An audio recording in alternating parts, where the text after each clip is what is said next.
back with more Shadows over Loathing. So welcome everybody. Where we left off, we're in S.I.T, which I can't remember what it stands for. It stands for something. And we are just trying to graduate. So last time we got some eggs, and now we're going to try and turn them into Rufus for whatever reason. Oh, hello again. I got the eggs. Oh, great. Let me just process these. And, oh, whoops, I misplaced the decimals. I only need 0.3 pounds of eggs. Well, now we've got plenty of this goop. You can keep the extra eggs. Hooray. Here, let me write down where to find the fish mother's nest, River Ridge. You also need this. Municipal contraption. Okay. And now we just slather you with this foul-smelling jelly. Come back and see me if you need it reapplied. Double hooray. Alright, well I guess we can do this first. Okay, so we have to go under the bridge. Alright, let's fight some shapes. They weren't kidding when they said shapes, eh?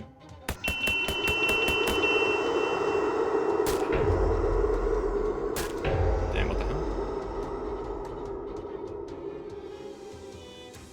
Okay, well we start with our splash attack, which hits everything.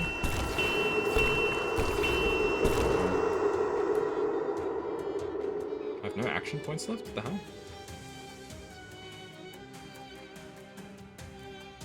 Okay. I guess they must have debuffed me or something. Oh, their attack does -1 AP. Gotcha. Hey, Oneko, how are you doing?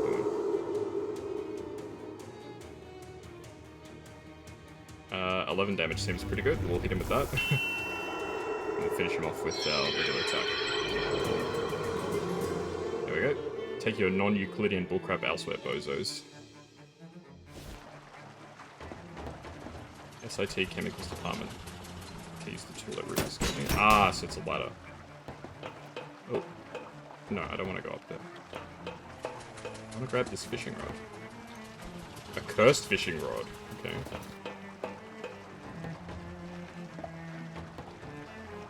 Hobo coat. I'm hiding behind the next pillar to the left. Come say hello. It sounds like time to make a new friend. Well, hi there. You must have seen my note on the other pylon. My name's Walter. Hi, I'm Kazuya. You're living under this bridge. For the moment. I'll probably move on soon, because S.I.T students keep throwing weird rocks down here. But it's protected from the rain and the fishing's good, so it's a nice spot to camp for a while. What about the fishermen? Oh, the fishermen. Those fellas with the glowing eyes? They were a bit leery of me at first, but I guess they decided I was harmless. Maybe all the raw fish I'd been handling rubbed off on me. Makes sense, I guess. Tell me about the hobo code. Do you know any hobo code you can teach me? Most of the fish-related ones, but sure. Everyone should know the industrial chemical dumping spot sign in particular. Oh yeah, I bet you get real weird fish here. Got one with 2 butts once. Do you mean tails? Nope. Bro, imagine having 2 buttholes. Tell me about fishing. I guess I picked up a trick or two. You looking for some pointers? Sure, that'd be great. So far I figured out that you hold onto the long stiff part of the pole and dangle the sharp wire thing in the water. Well, there's a sentence that stopped being a double entendre real fast. Here, let's expand on that knowledge a bit. Better fishing results, eh? Tell me about the hobo camp. If you're thinking of moving away, there's a hobo camp on the outskirts of Ocean City. They could probably use some with your fishing acumen. I just use regular tackle, but that still sounds like a pretty good deal. I'll head out there directly. Nice. Let's down to town. Okay, let's fish. So, I realized I made a mistake last time. Got a waterlogged backpack. And a wet cigarette, okay. So I was wondering how to progress the mob quest, because I thought I'd done it, but it turns out I need to go back to my room. To turn in the quest. You emerge from that disgusting hole into a slightly less disgusting cave, although let's not be unclear here. The cave is very disgusting. Wet piles of eggs litter the uneven ground, and you hear a quiet, gurgly breathing sound from the other end of the cabin. Let's get Rufus' stupid car. Nasty eggs. Shadow Rift. Let's leave that big for now. Slimy eggs. Is this like the head-like fish creature? Well, this is most definitely the fish mother. Approach her. You hear a smooth, melodious voice speaking directly into your mind. You are a cunning and wily human to have bypassed the defenses of this place. Thanks. Don't ask how I did it.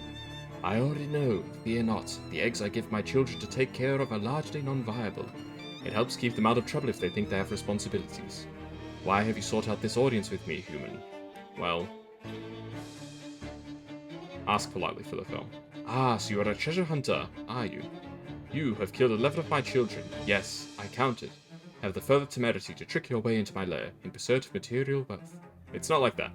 Your words the ashes of one whose pants are aflame, human. I will grant you no such boon. Nuts. Well, we'll have to fight then.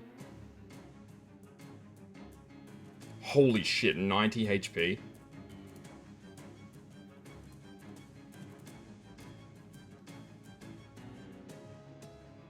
It's clobber. Bonk. Shit, I don't think we're gonna be able to win this fight.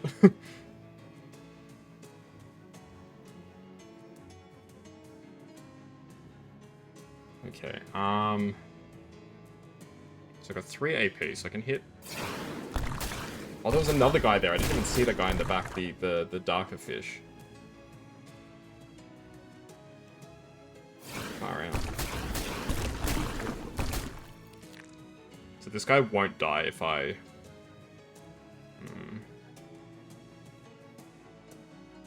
Okay, well, I'll kill you because I need to at least take one of you out to have a chance of winning this.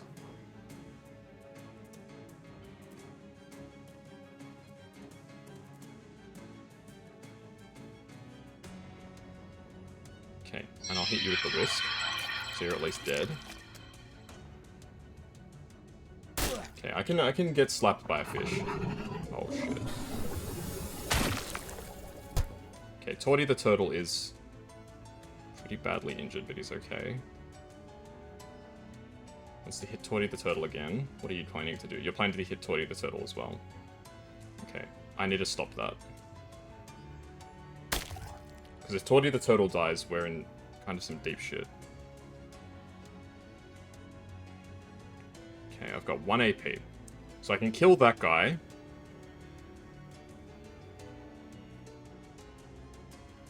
Okay, let's use this to finish off the last guy. Then we can hit you for 16. Okay, we're doing quite a bit of damage. So Torty the turtle goes down. Alright. Not the end of the world, but not great.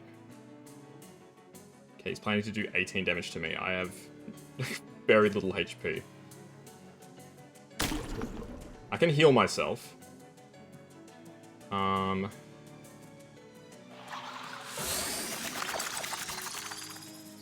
I think we can win this. It's definitely possible, but it's going to be pretty tough.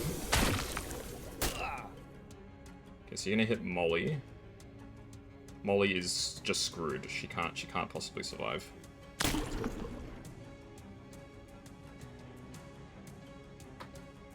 Okay, we're going to go all out in terms of damage here, I think. Well, if it goes for Molly, I think we can kill it next turn.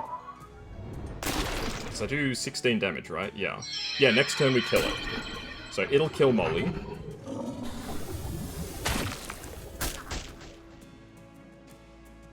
Then you have 10 HP and I kill you with the whisk. Easy.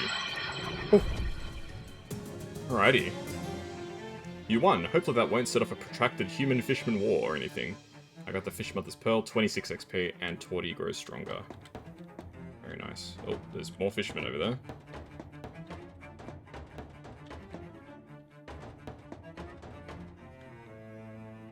A teeming mass of fishermen. This is apparently where the Fish Mother keeps most of her young. Let's go fishing.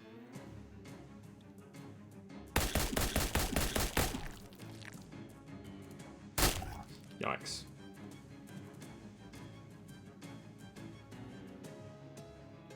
Okay, so I can hit all you guys for 9 in total. Can I possibly kill 2 of you? I can kill you. And you. Okay, let's go for that. So let's use Mind Melt. Kill you. And then our Whisk can kill you. The combat's actually kind of surprisingly got some depth to it.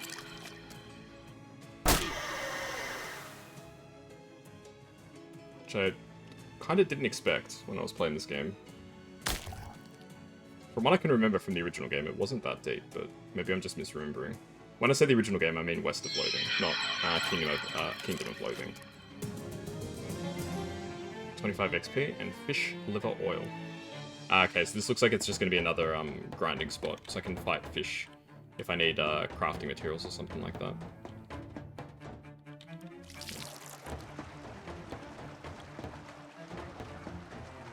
Is there another spot that I can fish? Right. Let's go back to Rufus's lab. So we finished that quest, which is good.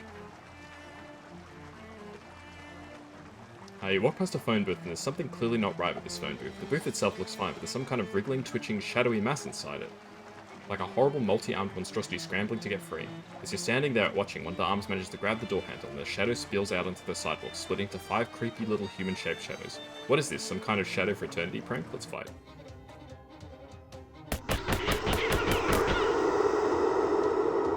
They can't take more than 5 damage at once. That seems kind of busted, actually.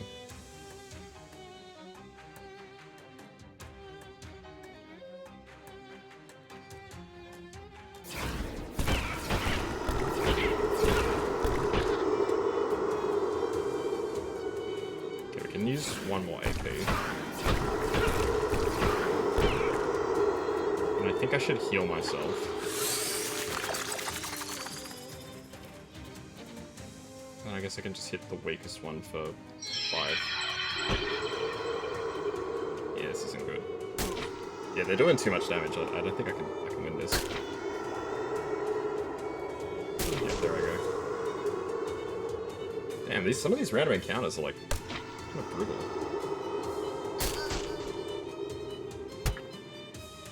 There we go. Torty the Turtle walks away. I'm aloof, +1 Moxie. You lost. The weird little homunculi stuff you into the phone booth and tip over its door on the way and run away giggling. You totally lost that fight on purpose. You don't even care. No, I do care. Oh, hello again. What should I do with these extra fisherman eggs? I could cook them for you. A pinch of lye and some muriatic acid and they're totally edible. I don't want to know how you did that. He whips the glistening eggs together with some chemicals and fries them over a Bunsen burner for you. Ever been to the ocean at low tide? Imagine frying that smell. 5 HP regen per round. That's actually pretty good.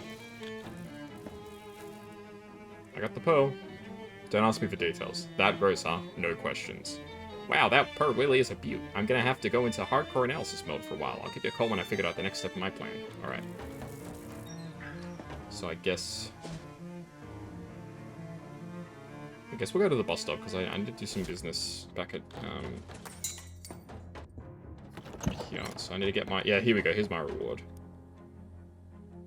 Kazuya, congratulations on your successful shakedown. You'll be contacted with another request in due timeliness, DT.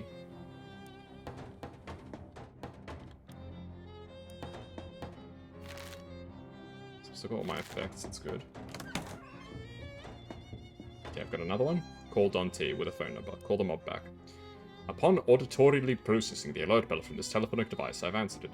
Come on, Don, dial it back a notch. As it is you who have dialed my number, I do not entirely understand this request, Mr. Kuroneko. Alright, well anyway, what do you need? Our observationalists have reported that you have or will soon become operational within Porkham, and the locus of education known as the Seaside Institute of Technology. I don't think I care for being observationalized. Our agents are quite discreet and unobtrusive. They will not hinder your activities.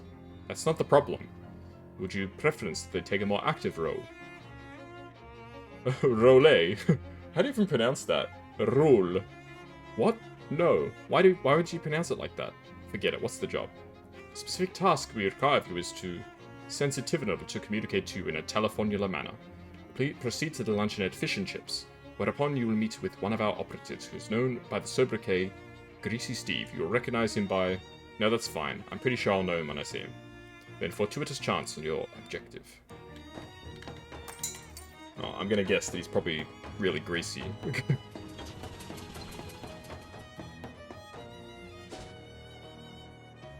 Is there anything back in Crystal Dream Lake that I need to do?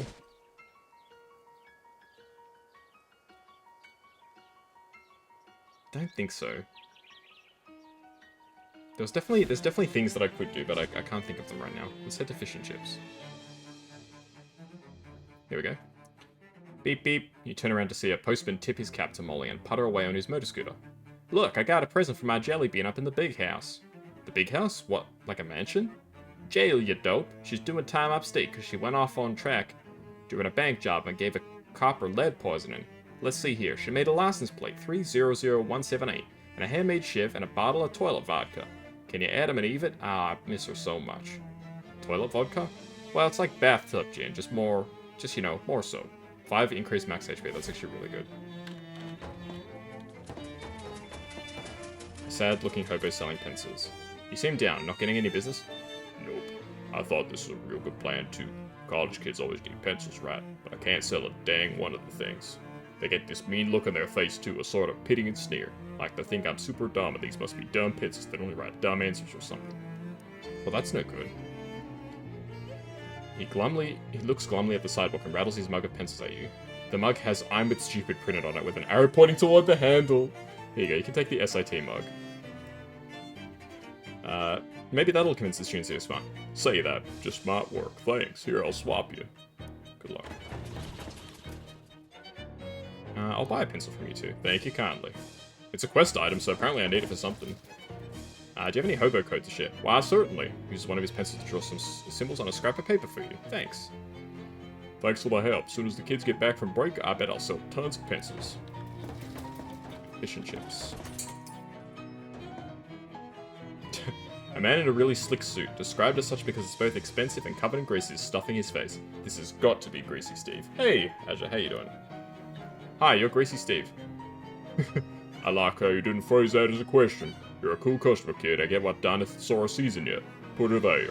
He wipes his hand on his lapel and offers you a handshake. You take it with a grimace, and your hand immediately slides out of his grip. Now here's the deal. We got some whatchamite called dirty meat, see, and we gotta get it laundered. Meat laundering? I don't know how much about that. Oh, it's easy. The only tricky part is you gotta find a way into S.I.T's laundry room to do it. S.I.T's laundry room? Like an actual laundry?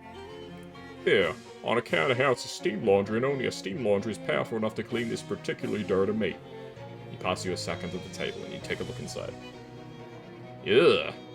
Yeah, I could see that. You see what I mean. Anyway, get that cleaned up and bring it back to me and you'll get your payment. Alright. Well, I know how to get to the basement. I just go to the lab and then I can go out from there. Hi, is there something wrong? Well, I just moved out here for school and this food is... I mean, it's fine, but it just isn't like what we had back home. What's different about it? My dad worked in a barbecue sauce factory, so everything we ate was smothered in barbecue sauce. I thought I was ready for new experiences at college, but I'm so homesick. I can relate. For me, it was maple syrup. He keeps poking at his food and frowning. Maybe I can help. Wow, really? That'd be swell. He pulls a little paper cup out of his pocket and hands it to you. There's gotta be some barbecue sauce on campus, right? It's 1928 after all. You carry sauce cups around with you? Yeah, like I said, barbecue sauce is a really important part of my identity. I'll see what I can do. Floyd Carbuncle. I'll see what I can do, Floyd. Do you sell barbecue sauce? You okay? Huh? Oh yeah, just since all the students are gone, there practically hasn't been anyone here all day except for that one guy gorging himself. Who is he? Hey Mezzo, how you doing? I don't know, but he's in here every day, all day, and he's always eating. Sometimes other guys in suits come in and they whisper together, all shifted like for a minute. Then the other guys leave and this guy keeps eating. It's freaking me out. What do they talk about? Look, buddy, I'm just working here part-time to pay my way through college, which in 1928 is completely feasible. I'm not getting involved in whatever that guy's deal is. Yeah, that's the thing that's crazy about, like back in, like, the 1920s, 1930s, 1940s, like, a single person making barely any money could buy, like, a house, go to uni, all that sort of stuff. That's not possible anymore. Thank you for the head pat, Mezzo. I see, what's on the menu? Extra spicy cocktail sauce. Onion starfish, fish taco, fish sandwich, hot dog style, fish sandwich, burger style. No, I'm good. Just pass what about and back to work. No worries. I hope work goes well. Scrape it up. We got some ooze. Yummy. Do you have any update for me, bro? No, he's still working out. Okay. Clam is a loser. Here we go, laundry room. Oh. Launder the mob's meat. You don't want to look at that gross, filthy meat again, so you just throw the whole thing into the machine and start the wash cycle. Let's wait. You wait. The machine continues to launder the meat. Keep waiting. You continue waiting. You continue waiting. It's extremely boring. Keep waiting. Keep waiting. Keep waiting. Keep waiting. Keep waiting. Keep waiting. Keep waiting. Keep waiting. How long can I keep waiting for? Alright, let's skip to the end of the waiting. The advantage of the fact that time can pass at an arbitrary rate during one of these dialogues and skip to the end of the whole laundry process. Nice.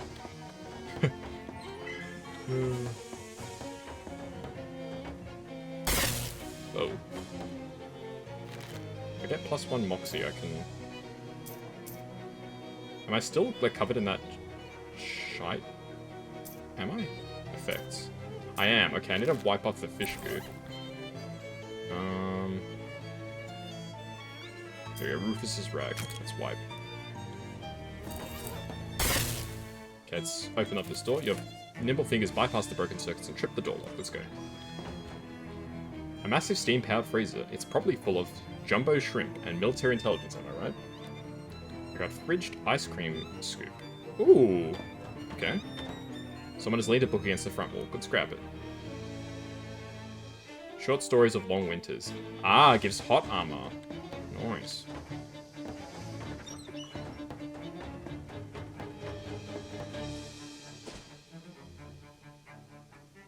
Where's the, restaurant? There's a restaurant down here. Maybe they'll have barbecue sauce.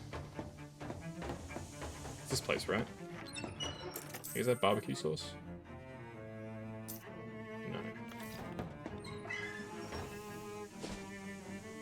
No. I had a side quest to do with,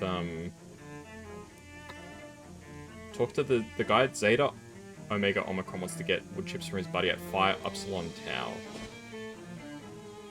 That's this, I'm pretty sure. Oh, here we go. Your progress from wherever you started to wherever you're going is interrupted when 3 robots appear and move to block your path. Human intercepted. Human convo in it. We require information. Okay, what do you want to know? Query, why do we exist? Oh good, the easy one. Sarcasm detected.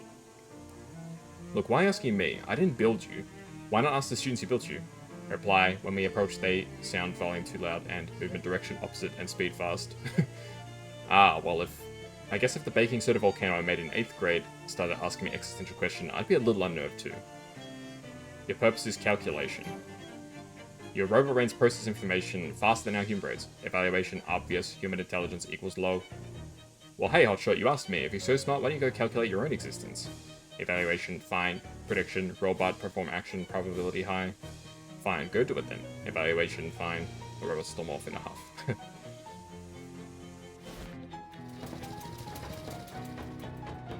Do you have barbecue sauce, bro? Hey, a guy over at Zeta Omega Omicron sent me here to get some kind of special wood chips? Oh, sure, I know who you mean. What he wants is mesquite. Just shave a little bark off the mesquite tree there. Thanks. What's this? There you go, mesquite chips. Pepper cat. Aww, sprig.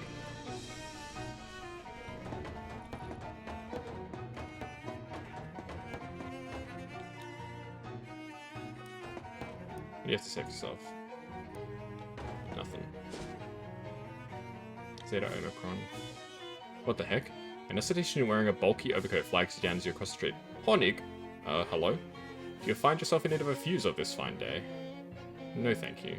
Until next semester then, IHTFP. The man smiles and walks away. What does that mean?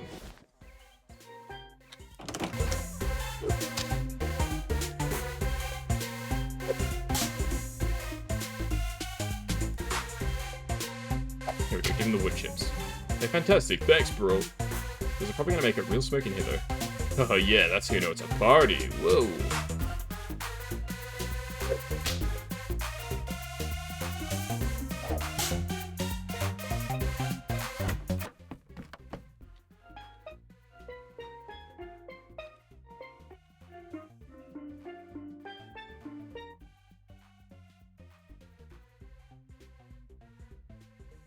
Take the laundered meat back. Okay. Let's go do that. So I have to go back to fish and chips to take the laundered meat back. On your walk across campus, you get a nod from a disheveled rail rider with a grossly swollen bindle. Howdy, you buying? I don't know, what do you sell? Wares and such? What does he got? Good to hear, good to hear. Now hop on and follow me. Name's Ovid, by the way. Ovid Lobdale. Huh?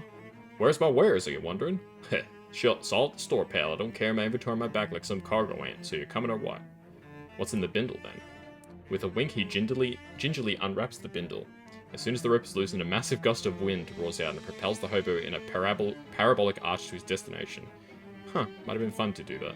Let's follow him. He carried like it's like almost a jetpack, I guess. Wait, this is your store? Oh, here we go, can fish. I got a waterlogged backpack. Is that it? What do waterlogged backpacks do? Here we go. Briefcase will make 400 meat. Damn. Disposable razor blade, roll of duct tape, and a Mobius cookie.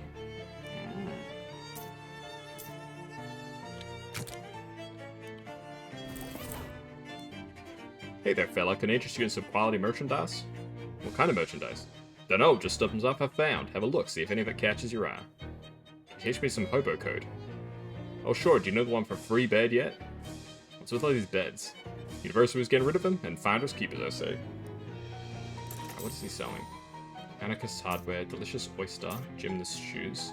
His Majesty's least favourite poems. You cannot imagine a less interesting book. Chemical calculator, pocket battery, titanium staple remover. I guess we should buy it. I'm assuming we need it for something, so... If I ever find any titanium staples, I guess I can remove them with that. Hopefully I didn't just get scammed. But again, knowing this game, I wouldn't be surprised if that was a scam. You wander into an empty classroom and find a blackboard covered with complex physics equations. Punch them up. You write the equations to make them a little funnier. I just potentially ruined somebody's life's work there. You glance around to make sure nobody's watching and slide the sack of freshly laundered meat across the table. Greasy Steve opens the sack and glances up. Nice job, kid. Here's your payment. He picks up the briefcase, empties the sack into it, and slides the briefcase back to you. Seriously? He shrugs and goes back to his office. Okay. So we just cleaned the meat, and then he gave us the meat.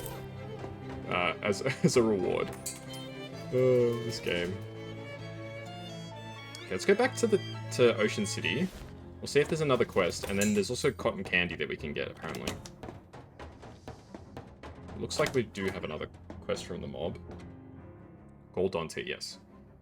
Don Toblerone speaking. Don, that was unusually concise. You feeling okay? The boss is mad about our telephone bill. I've been encouraged to keep this brief. I see, well, what's the job?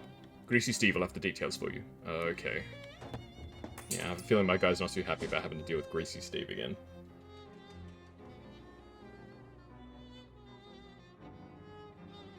Four Glocklins are playing their Glocklin spiels while doing a dance. Let's join them. We don't know the steps. Alright, we'll just ignore them then. We don't need to fight Glocklins. We fought plenty of Glocklins before. Okay, so how much cotton candy do I need? 5 cotton candies from the guy at Zeta Omega Omicron. Okay. Aldrich Satchel's lucky hat. Hey, 30 meat. Nice.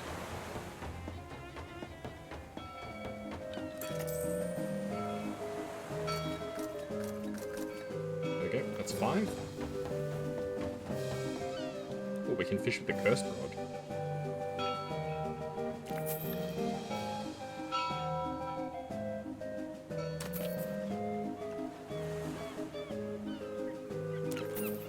Might as well just keep going, right?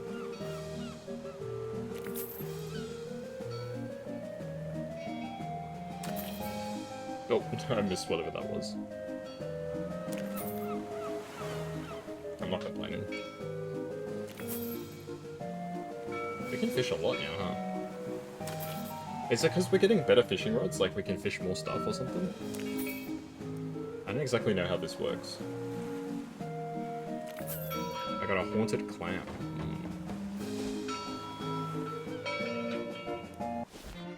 Okay, Zeta, Omicron. Oh, here we go. You okay, Molly? You've gone 5 whole minutes without saying a word. Oh, that's unexpected. Where'd you find the book? Oh, sorry, that's me. Hey, baby, how you doing? Oh, that's unexpected. Where'd you find the book? Huh? On a bench somewheres. It's pretty interesting. Applied ballistics. You think we'll need to be throwing a 90-kilogram projectile over 300 meters? Because there's a real juicy diagram in here. Look! Gee, Molly, you could be the girl that revolutionizes gang warfare, except the opposite of revolutionize. You're driving? Okay, be safe. You can listen, but don't drive and text. Hey, which guy wanted the cotton candy? Is it you? You bring my treat, bro? Yeah, I got it right here. Super Soldier Syrup. Thanks. Don't mention it unless you decide you want more later. In which case, mention it.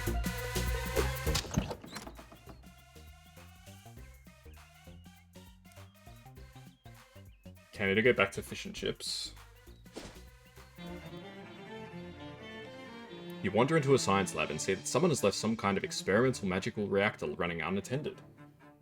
Maybe they realized it was in the process of explosively overloading and ran away. Maybe you should follow their example. Now let's inspect it.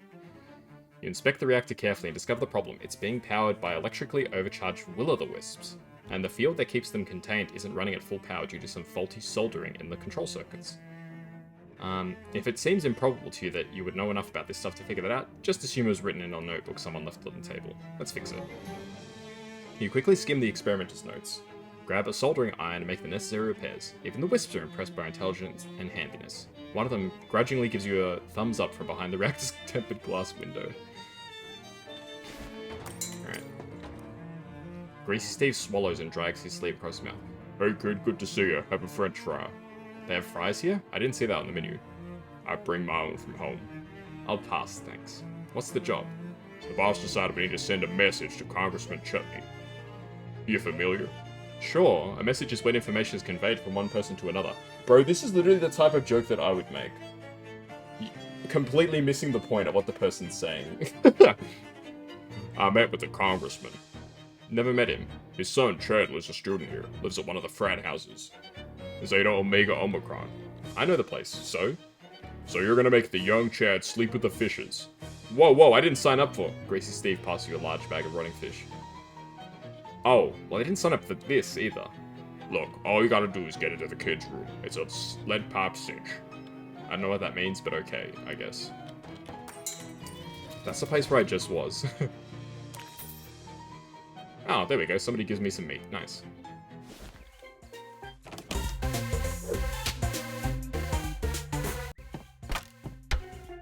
Okay, that's a battle room. Ah, here we go, see Chutney.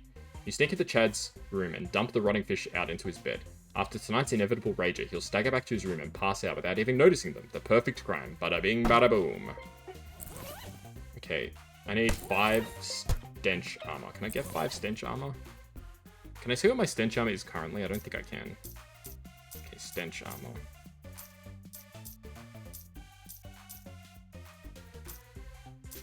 Stench armor. Okay, 3 stench armor. I think I can get 2 from the gas mask? Yes, okay. I've already been in here. Yeah, I already flushed the toilet. Okay, let's get the stuff that we had before back on. The compass. Yeah, my items are just for drops right now. Okay, let's head back to fish and chips. The same guy again. Honig! Hello? Do you find yourself in need of a fuse this fine day? Yes. You start to light at the guy, but when you open your mouth, a fuse falls out. He narrows his eyes at you and walks away. Bro, he's like a freaking magician or something.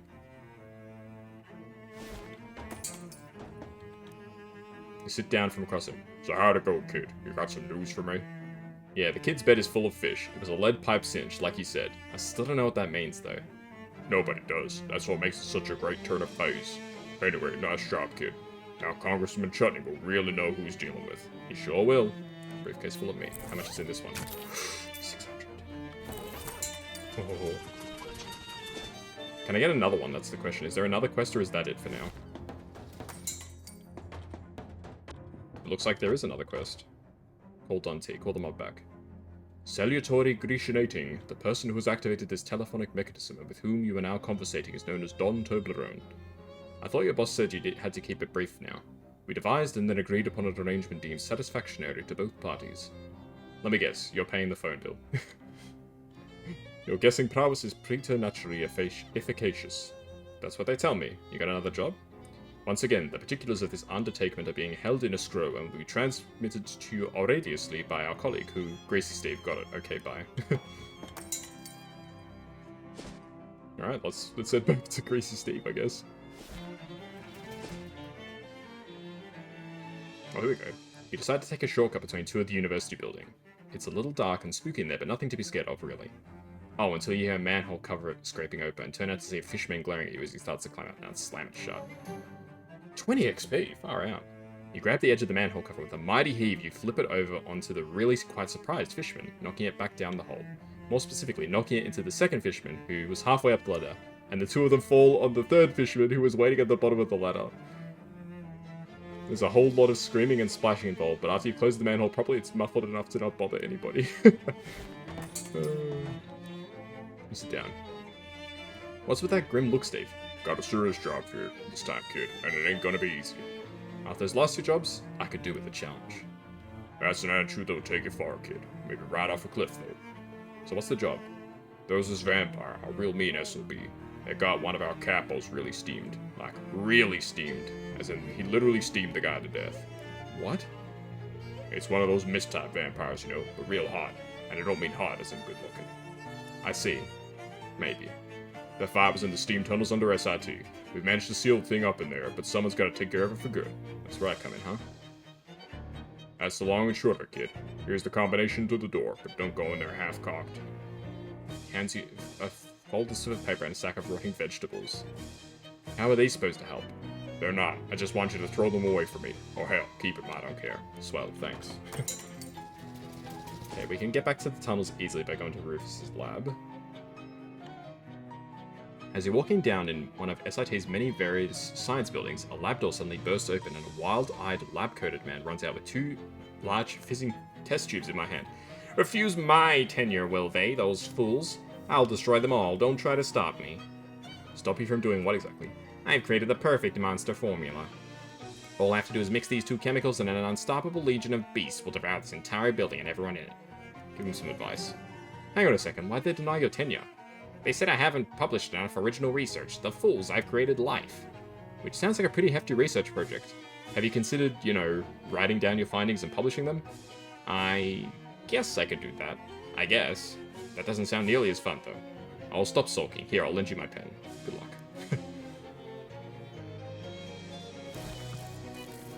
Okay. I'm guessing this is it? Yeah. This door has a combination lock on it. Use the combination of Gracie Steves. There's no says 1, 2, 3. Jeez, these guys. You dial in the combo and the lock clicks open. Head inside. Ugh. The old disintegrating boiler is currently being powered by a bunch of burning garbage. The vampires seem to be enjoying the hot steam. Consider the boiler.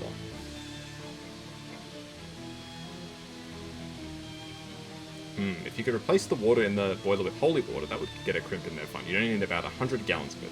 Where am I going to get 100 gallons of holy water? Hey, don't ask me. I'm just suggesting things. Wait, aren't vampires also allergic to running water, even if it isn't holy? Does steam count as running water? If I had 15 mysticality, I could convince the vampires the steam is deadly. I think I might just have to fight them. Let's try talking to them. You seem like you've got something to say. Me? I'm merely amused that those mob ruffians have sent a neophyte to clean up a mess which one of their own lieutenants could not. I will boil you about like a sweet, mulled wine, human. And my servants and I will drink a toast to your demise. Yeah, that's pretty much what I was expecting. Alright, let's fight.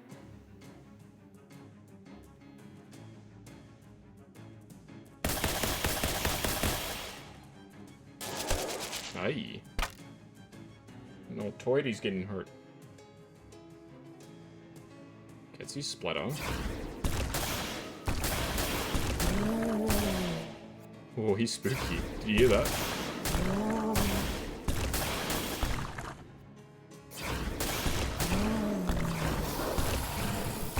Alright, that was a really good turn. We killed 3 of them already. And I can kill the steam pyre already as well. How easy was that? You really took the steam out of these vampire's pipes. That's an idiom, right? Is it?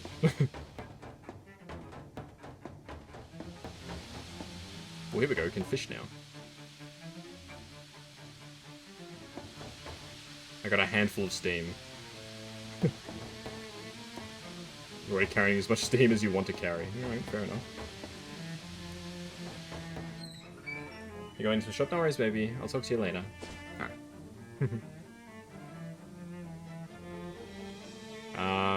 A glass case full of insect specimens is sure. Look at the stuff. Impenetrable shallak. Alright, Greasy Steve. What are you gonna say for yourself?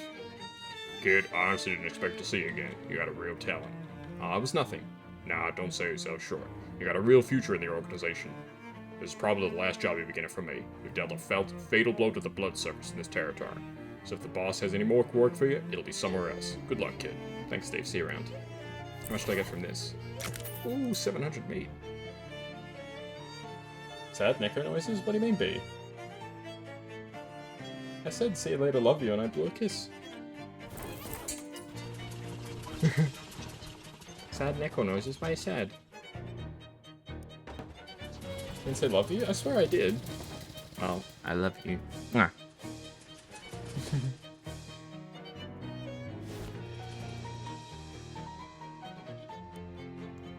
Barbecue sauce. I have no idea where to find barbecue sauce. I'm gonna head to the greenhouse next.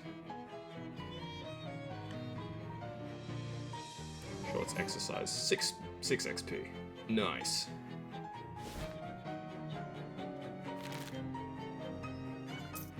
Let's get +1 more AP.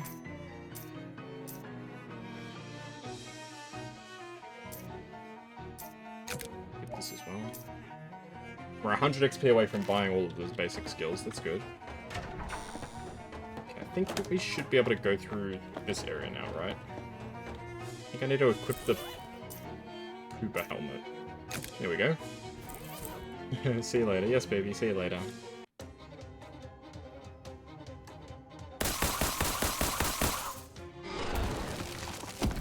Aye! That was a lot of damage.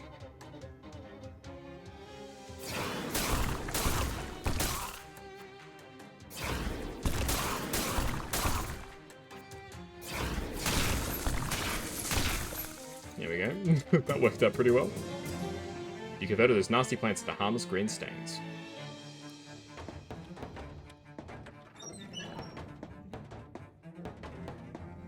The first aid kit. They must have been expecting a lot of botany-related injuries. It's rated. Complicated work device. Let's tinker with it. The device seems to have an ultraviolet bulb in it. It must be designed to quickly provide bursts of energy to plants. You take the bulb out and screw it in backwards. Now let's see how the plants like it.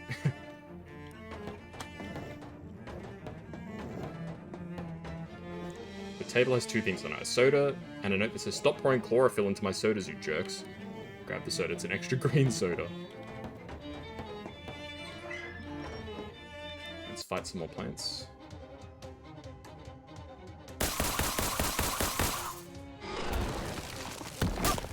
Yikes.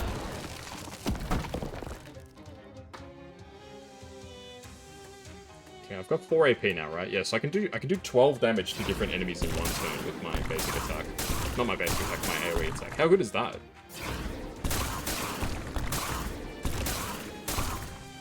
So I can wipe out all these guys in one turn. Here we go. 4th AP. Rip. Damn.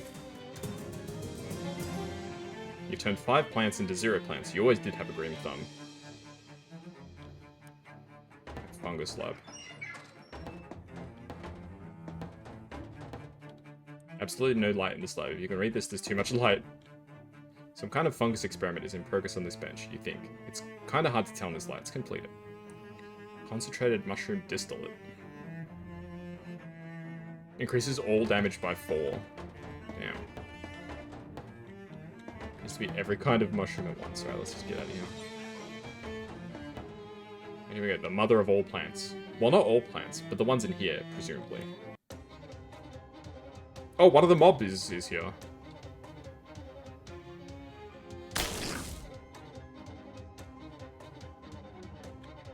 Okay.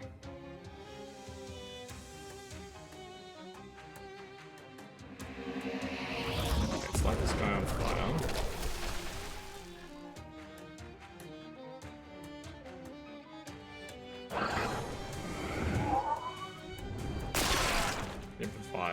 hit him with a list.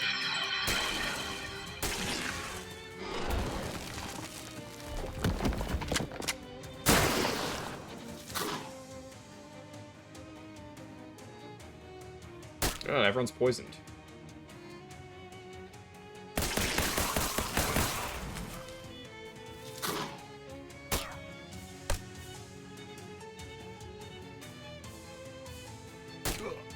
I should be able to finish these guys off with my AoE attack. Yep, one more. Easy. You put it into the giant plant's reign of terror. Also its reign of pollen. I've got a pulsating seed pod and a vine choker. Plus 7 maximum HP, okay. Yeah, Dr. A.H. Callus. Let's put our hat back on. For the 30% extra meat drops. Vast case filled with ferns. Case full of hollies and ivies. Sample storage. Sample the samples. Of thick bark and murky green juice. Case full of pointy plants. Looks like this chair is on break too. Judging by the layer of dust on his desk, Professor Callus hasn't been here for quite some time. Oh. Okay.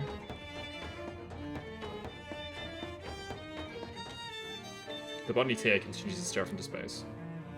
Yeah? The professor is in his office. Oh right, the semester's over. I guess he'd be in his holiday home at Crystal Dream Lake then. Thanks for remembering that after I fought all those plants. Sure thing, no problem. Where's his stupid holiday home then? Near the lake. I need you to be more specific. Look, I've been to Crystal Dream Lake. I need you to be more specific. Well, it's sort of... There's a road, and it's like... Just mark it on this postcard. Nice, okay. So I do have to go back to the lake. Something that I can actually do... There is actually something that I can do. I can move the place where I put the toilet, which goes to the past. Oh. It's past me. I got you a souvenir from S.I.T. Your future self tossed you a pair of pants. S.I.T. kitchen breeches. I've already been to S.I.T. I just could have brought these myself. Yeah, you did, except you were me. And now I'm giving them to you. Don't forget to go back and buy a pair. To give to myself? Can't I just give them these ones? Yeah, but then you won't have them, so you'll want to buy a new pair for yourself. Which ones are these? What did you do? If I tell you, you won't be able to make the choice anymore. This is nonsense. Yeah, it's pretty messed up. How did I get into this situation? I've been wondering that since the last time I had this conversation, and I still have no idea. Alright, I'll see you later. Bro, all the time travel stuff is cooked in this, I swear. In a good way. Okay, let's go into the past. Hello there, sir. I changed my mind where I want to put the outhouse. The pet store. Pet store? Oh, you must mean the bait shop. Love that sense of humor you got. Pet worms! Alright, I'll get the pit dug tomorrow and have the outhouse finished the day after. What else can I do for you? I'll buy these items, I guess. Can't hurt. Okay, now when I go to the pet store, it'll be different.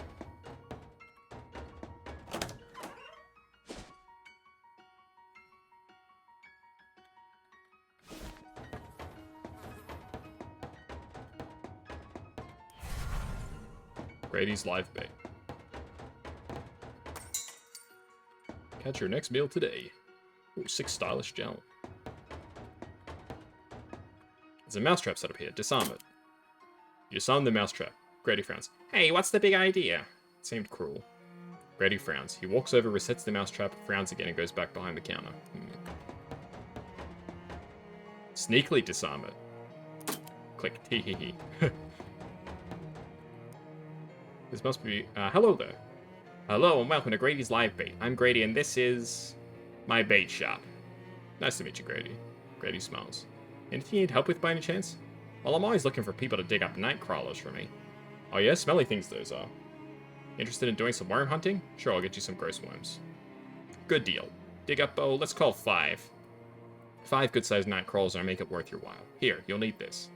Thanks, I'll just follow my nose to figure out what to dig. Can I see what's for sale? Sure, can I interest you in some minnows? Minnows? Yep, they wriggle quite vigorously, I assure you. Irresistible to hungry fish. No, I don't want any minnows. Well, that's alright. Maybe you'd like to look at our grasshoppers, then. No, I don't think so. No grasshoppers, gotcha. What about a nice handful of grubs? Plump and juicy. Gross, no. Okay, how about some leeches? Chock full of blood. This is awful. Well, if none of these strike your fancy, I think maybe you're not actually the market for any live bait. I think you're right. How's the worm hunting going? I have not got any worms yet. Is this them? Aha, plump nightcrawler.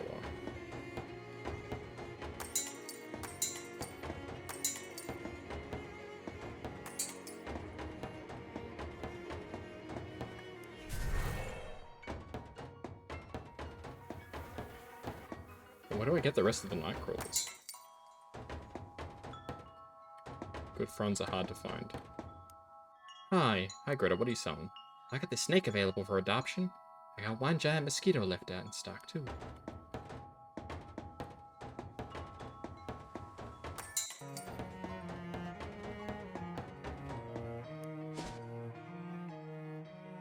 I'm gonna have to check a few different areas.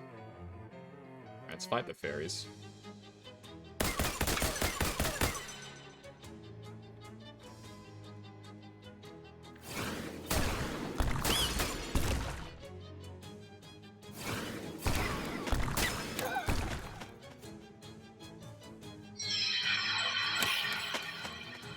It's so hot right now.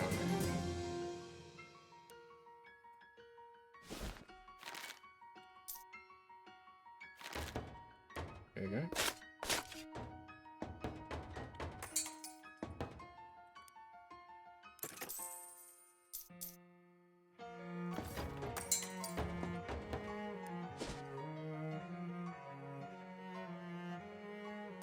Cool. Got 2 matches. I guess I'm just wandering around to try and find more nightcrawlers. Send flies. Spiders can write.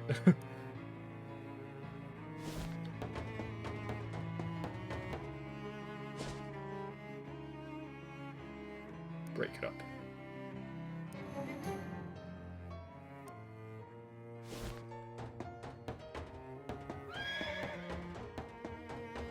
A nightcrawler's a real worm? Hey, you know, how you doing?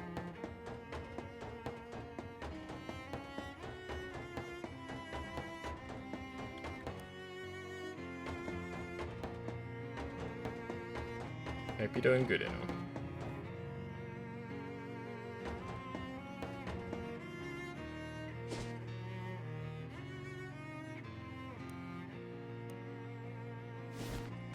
Here we go, here's another nightcrawler.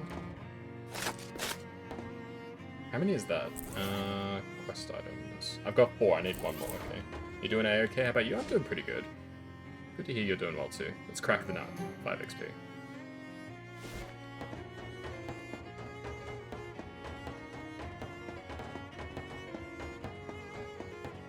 Playing some more Shadows of a Loathing. I'm looking for worms right now.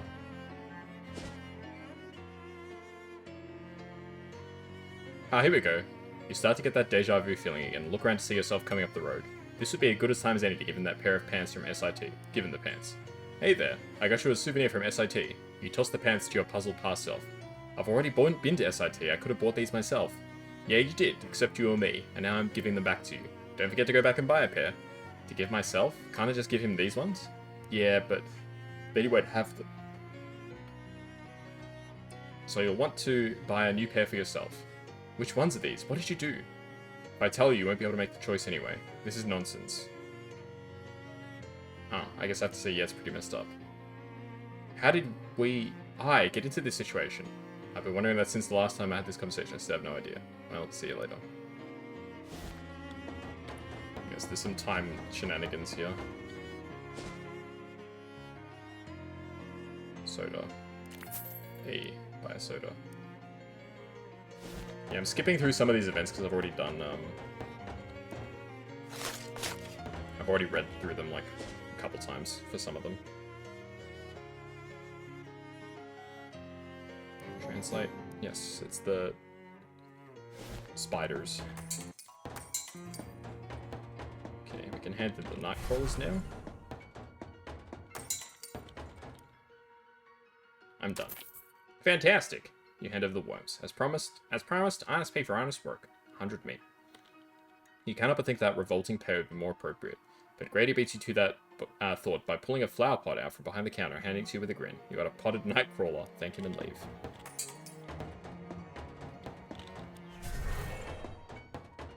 Do you have anything different now? You got a big worm? A worm? I'm intrigued. You're right, Dippy. A worm is a valuable ally. Imagine a snake, except your enemies can't tell which end is the head and which is the butt. They won't know if it's coming or going. Can it poison things, like a snake? Nope, but it's slimy and people hate that. Super gross. Just 150 to coat with the paper, you got yourself a worm. I'm not really in the market for another pet right now. Okay, now I can move the... Alright, let's fight these vampires. We can put the outhouse in the mushroom cave now. 1 billion in cuts. Hey. Okay, we should be able to just wipe these guys without AoE.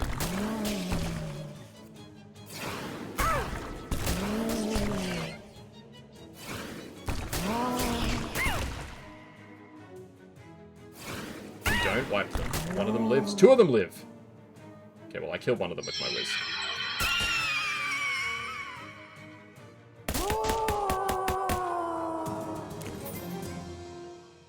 You won. I wonder which one of them was Harpo. Marks? Harpo Marks?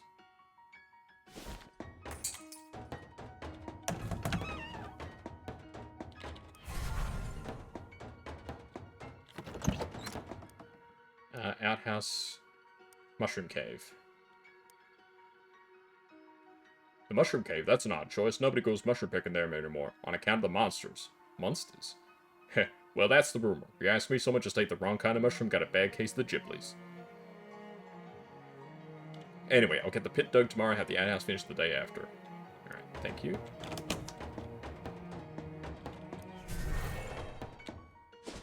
Alright, let's head to Mushroom Cave. Junk bell and a match. Okay, now we can go to the outhouse. Aha! Now we can go inside the cave.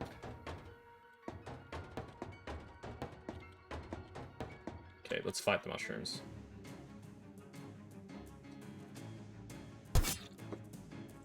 That is such a long attack animation.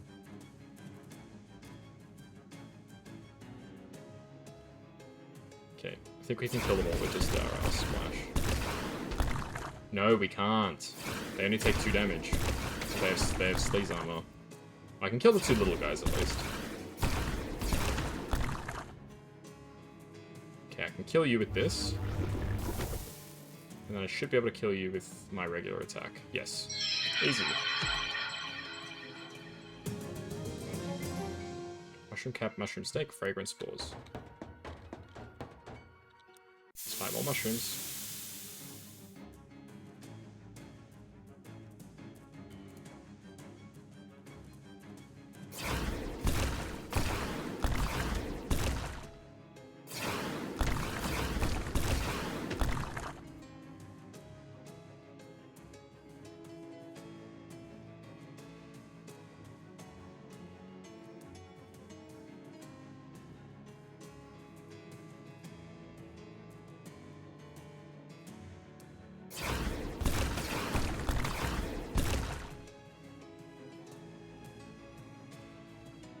So I can kill the mushling and the big mushroom this turn. That seems like a pretty good... He wants to add another enemy, so I'll get rid of the mush mother actually. Seems like a good call. This guy throws a rock at me for 9 damage, okay. This one explodes. I don't really care if it explodes. If it explodes, it's not the end of the world.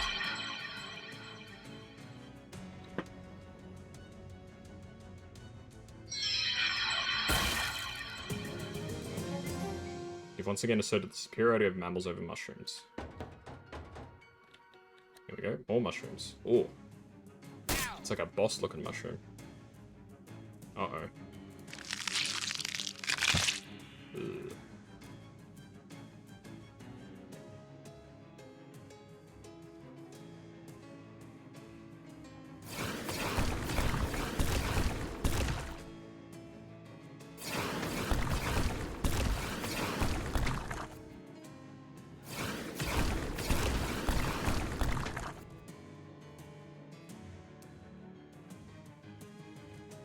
kill this guy. It's the poison arrow for 3. Wants to increase the HP, so I'll get rid of this guy. Okay, so we get poisoned. This guy adds another enemy. It's not that big a deal.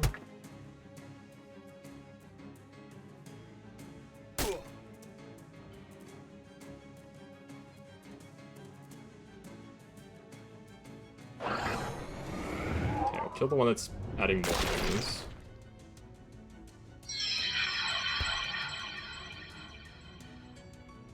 That makes us more poisoned? No, that's just damage.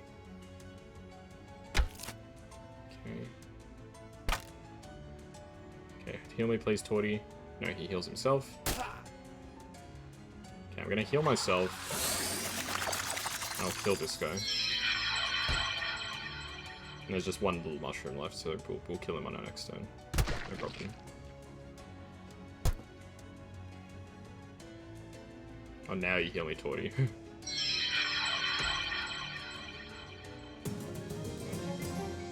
You reduce the number of ambulatory mushrooms in this cave to 0. 0 is the proper number. Based on its unnatural appearance and aura, you'd say this is the source of the bad mushroom magic. Destroy it.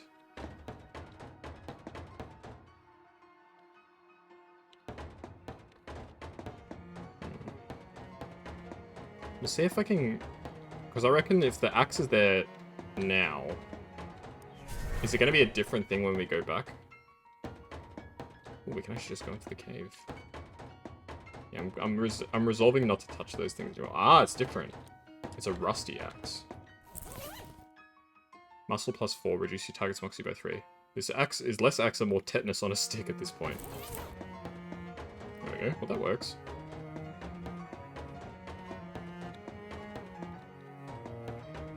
Wait. If we go there, the axe should still be there, because it's still in the past, right? That is kind of trippy, but okay, I'll take it. Wood-cutting axe. Causes bleeding, whereas this reduces moxie, okay. Well, we got 2 axes now. It's the same axe in 2 different periods of time, which kind of doesn't make sense, but... I'll accept that. Okay, so we have to go back to the present, and then we can go to the professor's house. Here we go. Right, the hints were in our face this whole time. The professor's name is Professor Kalos, like the remakes of the Kalos game in bloody Pokemon Legends, whatever. It all makes sense.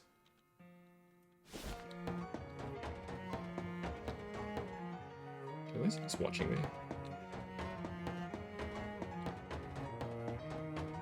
Tear down the sign. I can go through. They are facing me, what the heck? Based on what you can see through this window, the entire house is full of potting soil.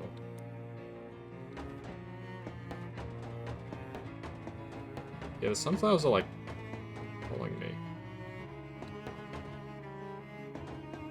Plant beverages, plant food. A journal. That's complete nonsense. Let's try a few pages back. Success! I bred a tomato that produces a seemingly infinite amount of juice. This could totally revolutionize the juice industry. And they said I was crazy for trying to transplant human bone marrow into a tomato.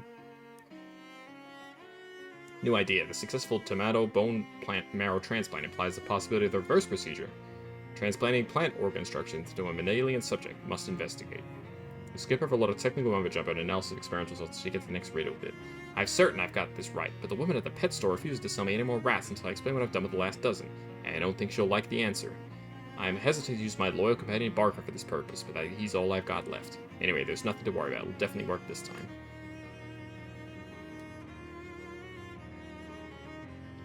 The operation was a complete success. Barker appears to be in perfectly good health, and is acclimating to the changes marvelously. I've created the world's first plant-animal hybrid. Why stop there? The next step is perfectly obvious. That's the last page. The last page is its words instead of scribbles and gibberish. Some potions. Let's examine this machine. Take the tomato. Infinitely juicy tomato. I can take it to the speakeasy. Yeah, let's not fight that guy just yet. Walk through the busted out door. There's almost certainly nothing good in the fridge. Check it anyway.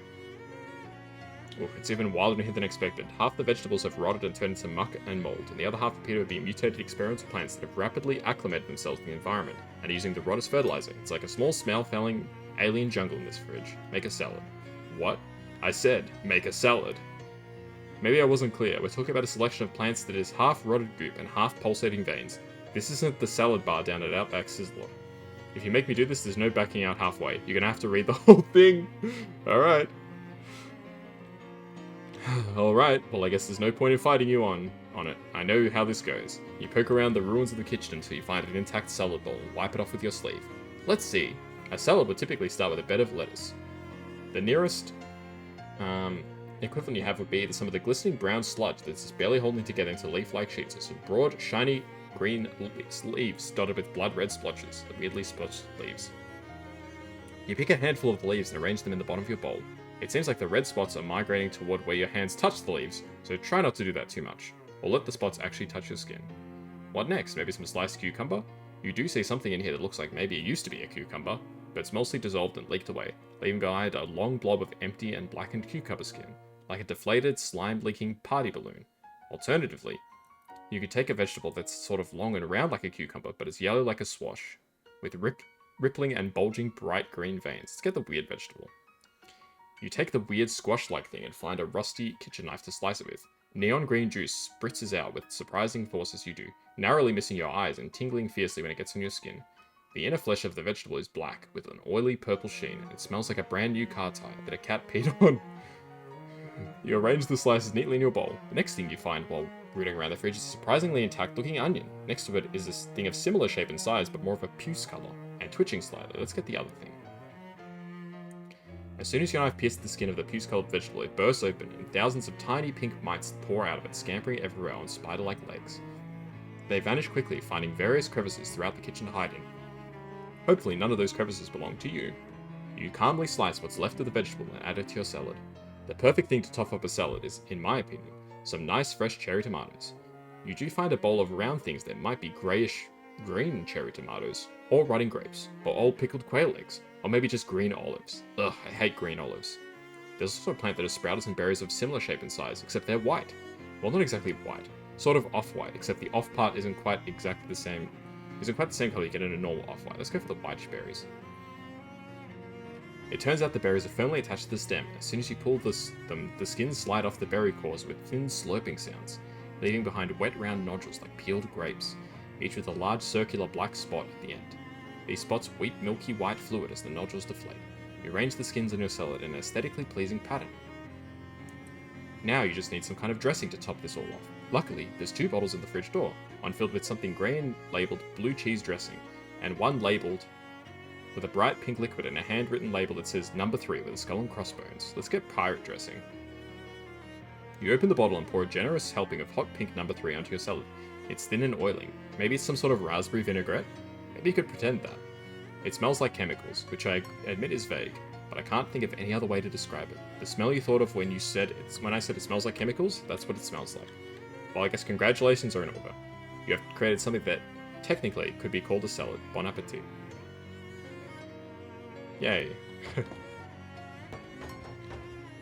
Barker. I can get Barker's bowl. Stench armor. I can get stench armor. I know I can get stench armor. Let's get the gas mask. And the stench thing, which is the pickle? Yeah. I got a hot pot metal ring. Okay, let's go back to our usual stuff.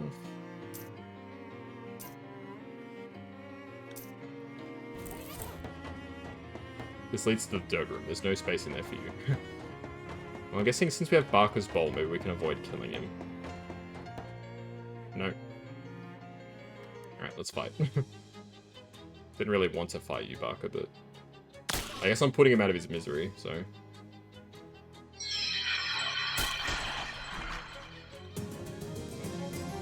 You won. That weird dog creature runs away with the sad wine. Oh, he didn't die. That's good. The greenhouse was clearly built by a botanist and not a carpenter. Go inside. Oh no. Let's pull some weeds.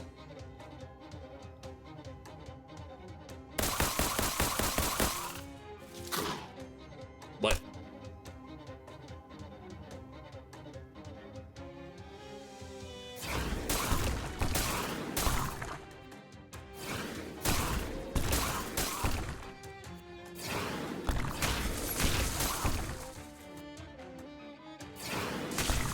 go.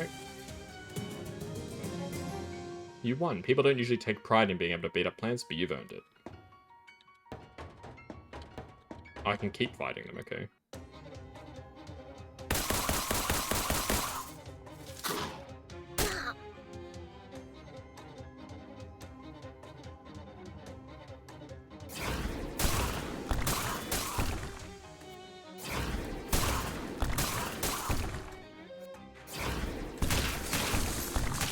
Nice. Oh, it's an infinite fight. Okay. Examine it not too closely. This creature has long, thin, green limbs, like flower stems, and is sort of clothed in a ragged white petals. Its head is some kind of plant pod. You inch just a bit closer to get a better look, and you realize that the white petals are actually the torn and frayed scraps of a white lab coat. Professor Kalos? The creature spins around and hisses angrily. Hiss. I need you to sign my course transcript. Rah! Let's fight him. It's got 90 HP, sugar.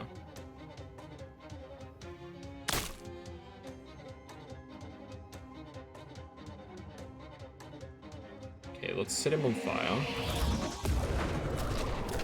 His name is Agamemnon. Okay, let's flash my Employee of the Month award. Let's whisk.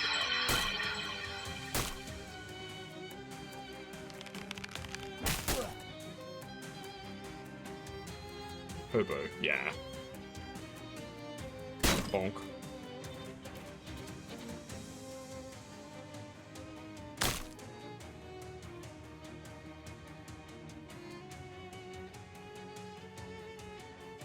Yeah, I can kill him next turn, so this is fine.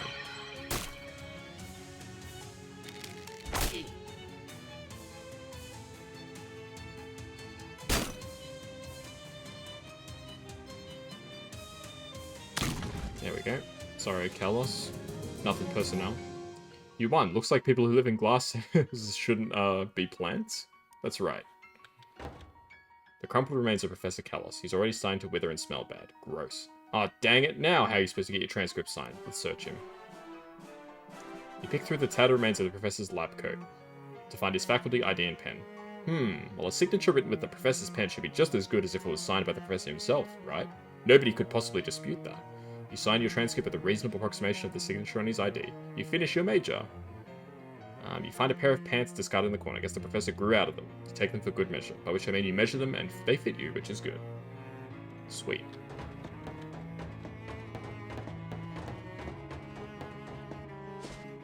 Alright, well, we can head back to S.I.T now.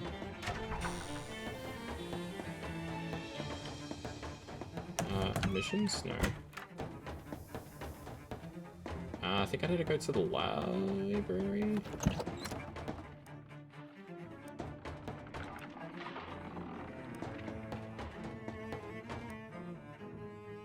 I passed my classes, see?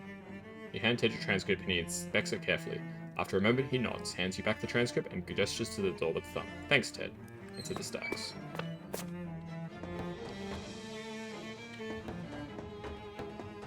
An old man is chanting something in a language you can't understand, apparently conducting some kind of dark ritual with a rather important-looking book, which, you'll have already noticed, is generating some kind of dark, ominous portal. Let's interrupt him. Excuse me. What do you want? Can't you see that I'm busy? I was just done looking for a certain book, and I'll be frankly amazed if it isn't the one you've got on that pedestal there. How do you think I'm going to give it to you? Get out of here. Who are you? You don't recognize me? Should I? I've only been enrolled here for an afternoon.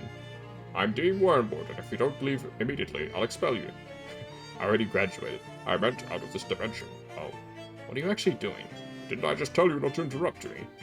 Yeah, but you've already interrupted now, so you might as well tell me, right? Oh yes, certainly. I'll reveal my entire plan to some random grad student, or whoever you are. That would certainly be to my advantage. Would it? Oh, you're being sarcastic. A stellar observation. Full marks. Now get out of here before I put you on double secret probation. Jeez, you're gonna have to get sore about it. Criticize his magic circle. You know, I'm pretty sure you get your focusing diagram on. Oh yes, and what do you know about it? While I know the square goes there and the hexagon goes there, you got it switched. What? What? But, oh, I get it. You used an old compass. West is north now, you have to flip the compass across the diagonal. What? But that doesn't make any... As the Dean frantically scans his handiwork, you casually put a hand on his shoulder and give him a straight arm shove toward the portal. He stumbles and screeches in pain and terror as he's sucked in with into it with a whoosh, like a mouse caught by a shop vac. And the portal vanishes with a quiet oopsie daisy. There we go. Oh wait, this is just a copy of the student handbook. There's nothing unusual about it. Well, shoot. The cursed book has got to be around here somewhere.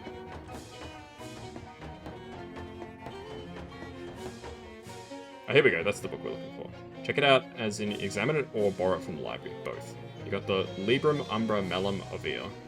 This book radiates menace. The spine is as dry and cracked as the spine of a spooky skeleton. The binding reminds you of a skeleton bound to a dungeon wall with rusty manacles. The picture of a skeleton on the cover is also evocative of something scary, but you can't quite place what it is. I see some hobo code back there. Let's go have a look at what that's all about.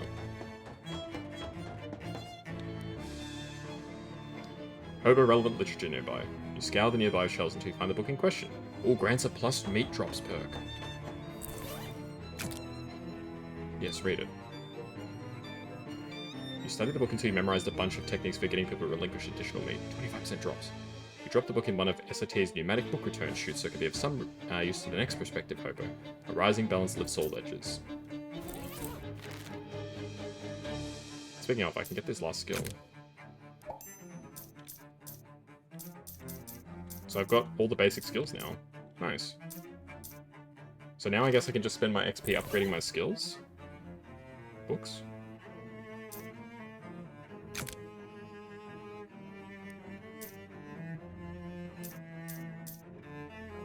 Mind melts. Sleaze armor. Sure.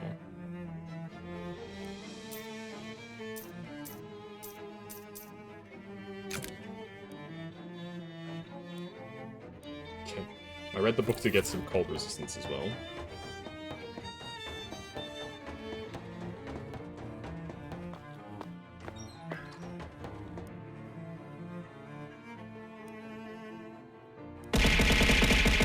Hey, Drago, how you doing?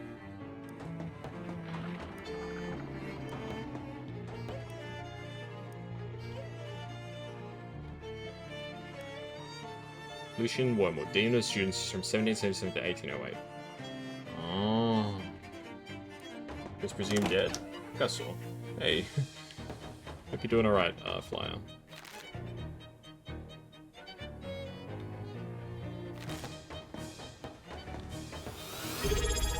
Hey, Mazda, thanks for the resub. Much appreciated. Oh, God.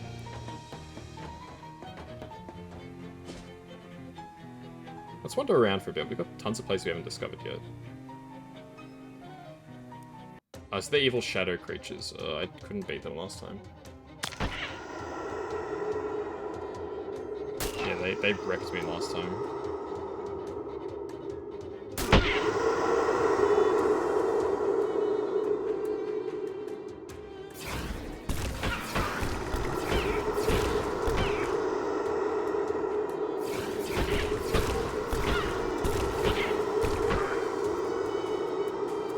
Okay, I have 2 AP right now. So I should heal myself. And I can kill one of them. Okay, that's a good start. Don't beat any shadows. It's looking pretty bad, I will admit.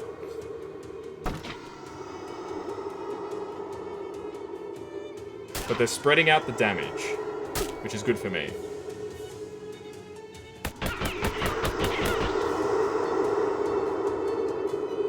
Okay, they're hitting the turtle, that's fine. If they keep hitting the turtle, that's okay.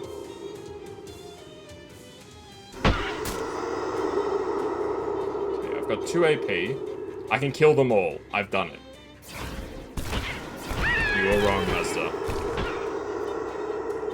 I defeated all of them. Well, that was an extremely close fight. You won. Nobody messes with the phone booths on your watch. Alexander Graham Bell will be proud. Yeah, take that. Loud crashing sounds and yelling from a nearby classroom attract your attention and curiosity. You cautiously poke your head in the door and then quickly poke it back out again to dodge a handful of bolts thrown by an angry robot. Several students are cowering behind overturned desks, and you crawl back there to join them as the 2 robots wildly throw junk everywhere. What the heck is going on in here? Well, we were wondering if robots could be programmed to have a sense of team spirit, so we split into 2 teams and made these tennis ball throwing robots and sent them to dislike each other. Seems to have worked. Numbers. Yeah, a little too well. We should have... I know there's probably a joke here if you translate the binary, but I can't be bothered, so we'll deactivate them. The students explain where the robot's shutter switches are, and you duck, dodge, and dive through a storm of hurled debris, eventually manage to shut them down with only minor bruises. Ooh, thanks a lot, because it's back to the drawing board. Maybe just stick to drawing, actually.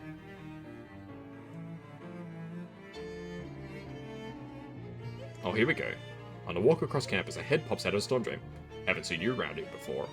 Around the sewer? That's strange. I spent a fair amount of time in them. Are you familiar with the greatest hoax ever perpetrated on the student body of the world? No, do tell. Buy new textbooks. It's a scam. There's no reason to buy a textbook new. Spare your wallet and spoil yourself, my friend. Buy your textbooks new.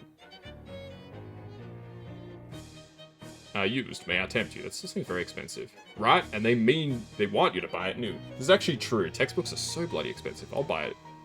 A good deal and a great victory for free thinking. Don't ever buy your textbooks new, friend. And don't ever let them ever make you think you gotta.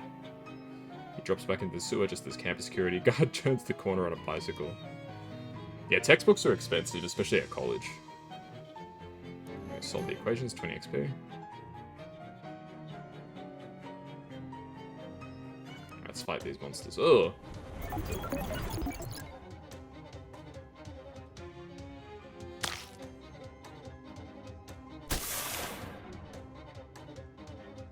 College, yes. College textbooks are bloody expensive, man. I remember some of my textbooks that we like barely used like even a couple times, so like probably a couple $100. Definitely buy your stuff secondhand if you can.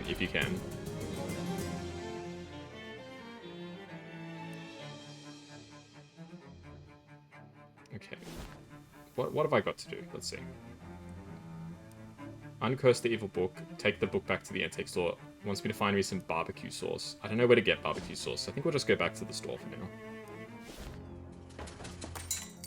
Let's see if we can beat Jessica in chess now. Okay, the old greasy bishop maneuver. The old pawn in the snow technique. Can't do anything there. Can't do anything there. Oh, the Scorched Knight play. The Scorched Pawn Gambit.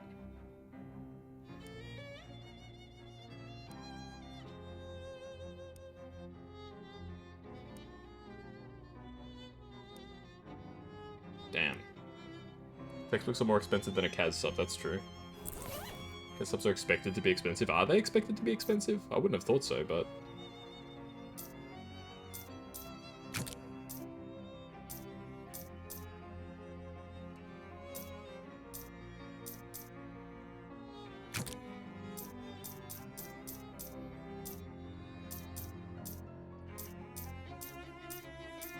Let's try putting in some different armor.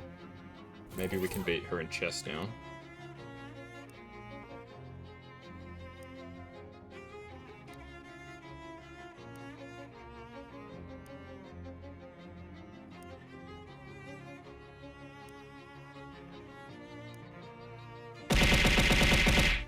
Hey Mazda, thank you for the... Thank you for the throw redeem. Ah, I'm really close to being able to beat her, I think.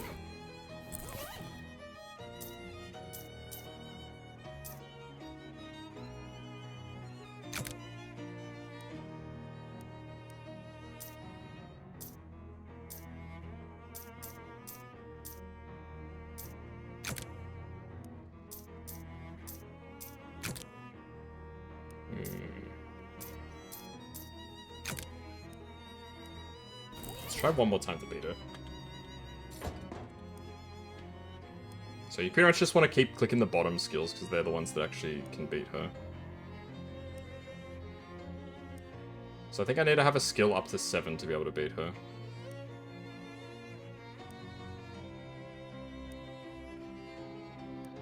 Okay.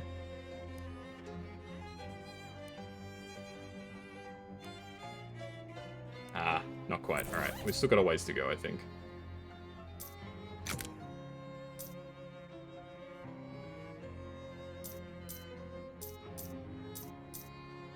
Where's my compass? There's my compass. What pants was I wearing? The trash-soaked pants for more money. Alright, let's uncurse the cursed fishing rod. The machine winds up, whirring and humming at odd intervals, casting about for some elusive frequency. This continues for some time and you begin having difficulty breathing. Just if you might pass out, the incessant cycling suddenly stops with a... The curse has been removed, you can breathe once again.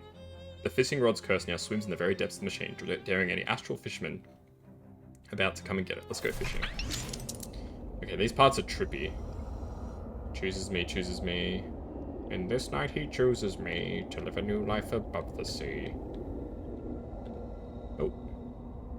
Choose me. B. Oh, they want to get fished. God, this is bizarre. Okay, so I'm a hook. I'll pick the...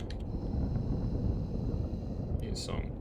Nobody knows a trout as sweet as saucy Mr. Calvin Wheat. I like to kiss the other trout on the tail or thereabouts, but I'll tell you my most basic desire to be fished and thrown into the fire. Not you. I don't know what I'm looking for. I make mischief, I'm a wretched stole. Chaos's fisher sticks only go. Well, almost only. See, I'm very lonely, and to you I won't lie. Tonight I'd like to die by your hook and then be cooked.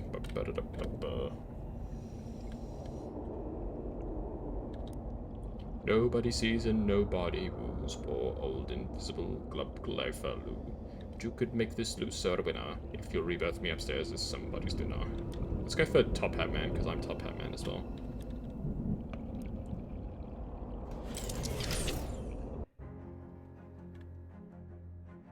Your mind tingles. The fishing rod's curse has caught another fish today, and you get the feeling the more fish you help him catch, the happier he'll be. Wait, who's he? You know, deep in your gut, that this curse is a man. Not in the way that sailors talk about their ships using female pronouns. This isn't a male curse. This curse is a man. Weird. Okay.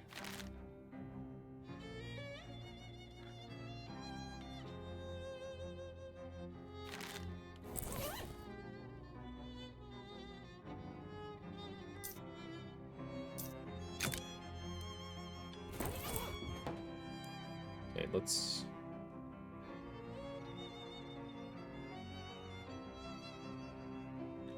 You sit in the chair, which is surprisingly comfortable, and pull a weird metal dome thing over your head. There's 3 buttons on the machine. Uncurse, project. That'll be projected into a previously severed curse, and then neither. Project.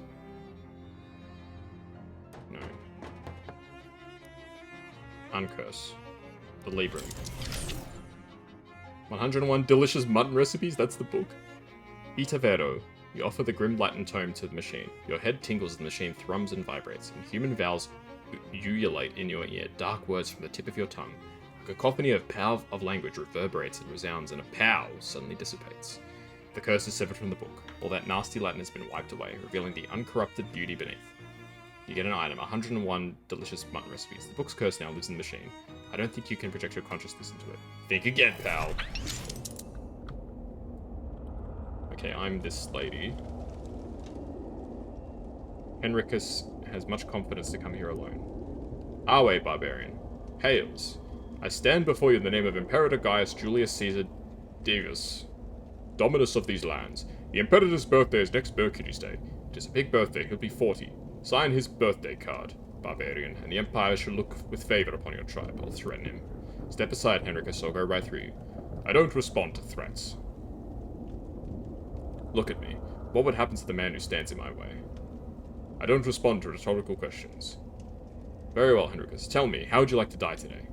I don't respond to open questions. Why do you persist in vexing me? I don't respond to open questions. How much longer do you want to do this? I don't respond to rhetorical questions. Rhetorical? Do you know how many men I've killed? I don't respond to rhetorical questions. I don't ask questions. Vex me further and I'll kill your entire family. I don't respond to threats.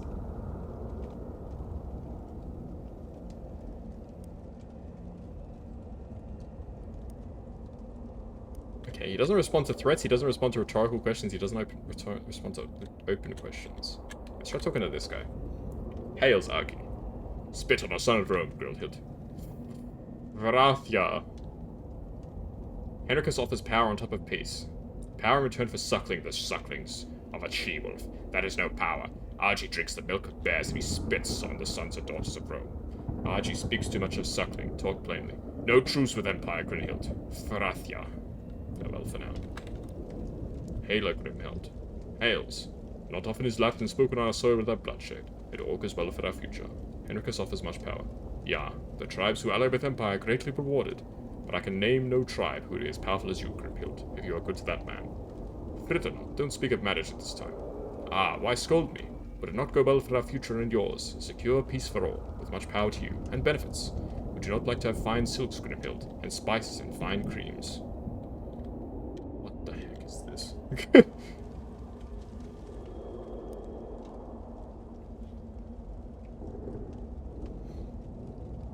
I will sign the card.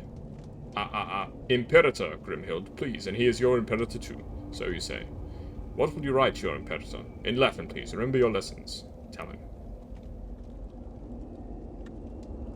Awe. Why can't barbarians teach their children Latin? Enough of this. Do I actually need to know happy birthday in Latin? Shit. Do you know Latin, Ferdinand? If only I did, I would happily die in the bibliothecas of Rome. In the walls of those magnificent libraries of empire is all the knowledge of man. That is not possible, all knowledge. But it is. The reach of empire is wider than even our wildest imagination, Grimhild. If you sign that card and walk by his side, I think you will finally see this. Do you know Latin, Archie? No, I have one tongue already. Only vipers need two. Damn, that is a hard line.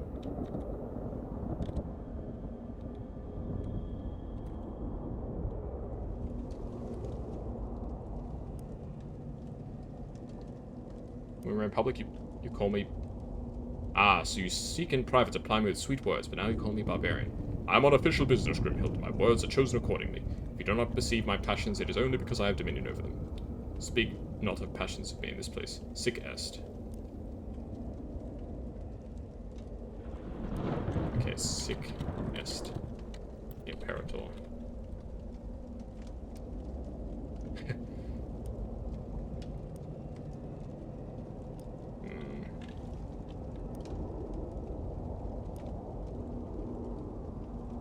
I do not know Latin.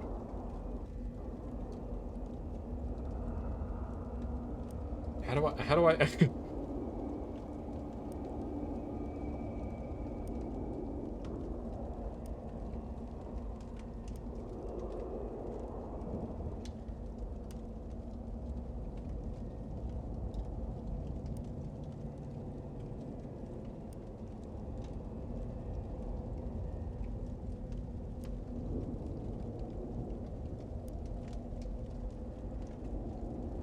Oh, here we go. Do you remember what happened when you first annoyed me? I don't respond to recall and process questions.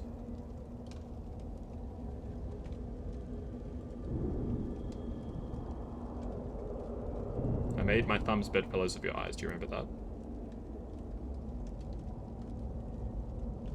Are you attached to your eyes? Do you think that you still will be by sunset? Fair, Grimhild, it is fairly won. You are right. I would not wish to lose my eyes and be deprived in turn of your fine beauty. It's not personal, Henricus, it's just a birthday card. Are you attached to your eyes? A sharp wit is yours, indeed, Grimhild. But oh, if only you had lashed me with a Latin tongue, your barbs would ring like great poetry. You bore me with your Latin. A birthday card to Imperatus Gaius Julius Caesar Deus. It is a powerful document. There is no better opportunity for the tribes in the north to gain Caesar's favor and notice. Punch the card into the sky.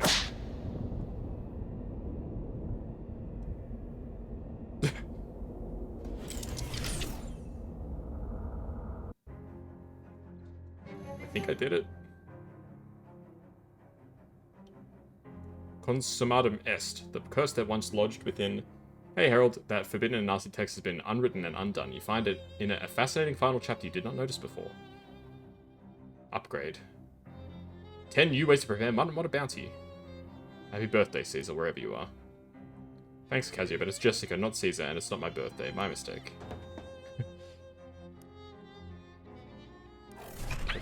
What can I do differently at the fishing rod's curse? Sup, Kazkun. Hey, Harold.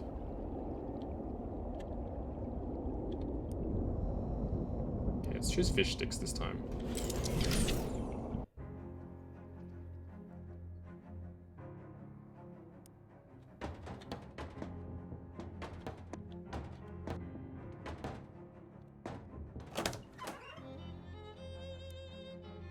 Got the potted worm.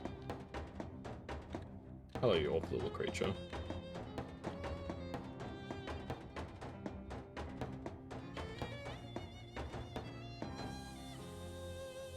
Take the book back to the antique store, so I guess I have to talk to Jessica. How are you, Kaz? I'm doing pretty well. I got that book, and possibly also a bachelor's degree in botany. I'm not exactly sure. Wow, sounds like a busy day. Yeah, that's a fair assessment. I'm going to bed now. Okay, sleep tight. I'm having some trouble pinpointing the next artifact. We should have it sorted out in the morning. Alright. Let's try the hobo camp. Let's fight. Ugh, shadow spiders.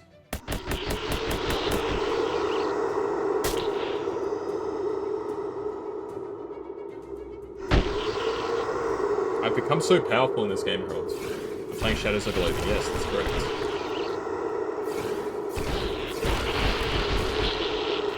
You're very observant, Harold.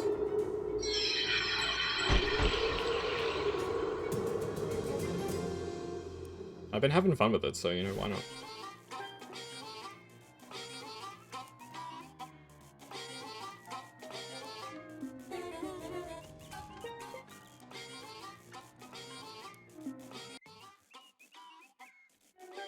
Okay, this is where everyone's asleep. I'm not overpowered yet. I lost some battles earlier, actually. But I'm getting stronger.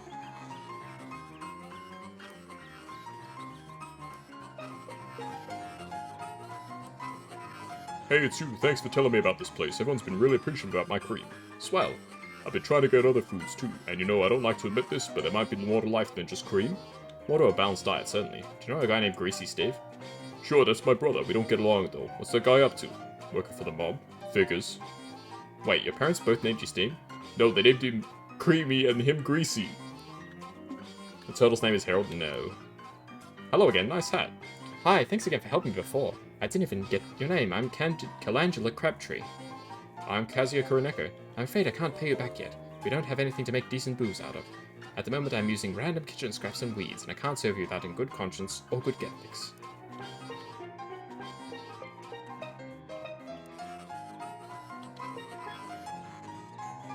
There's lots of condiments, but I don't feel like taking it. There must be barbecue sauce or something. Now, the turtle's name is Mr. something rather. Hobo code?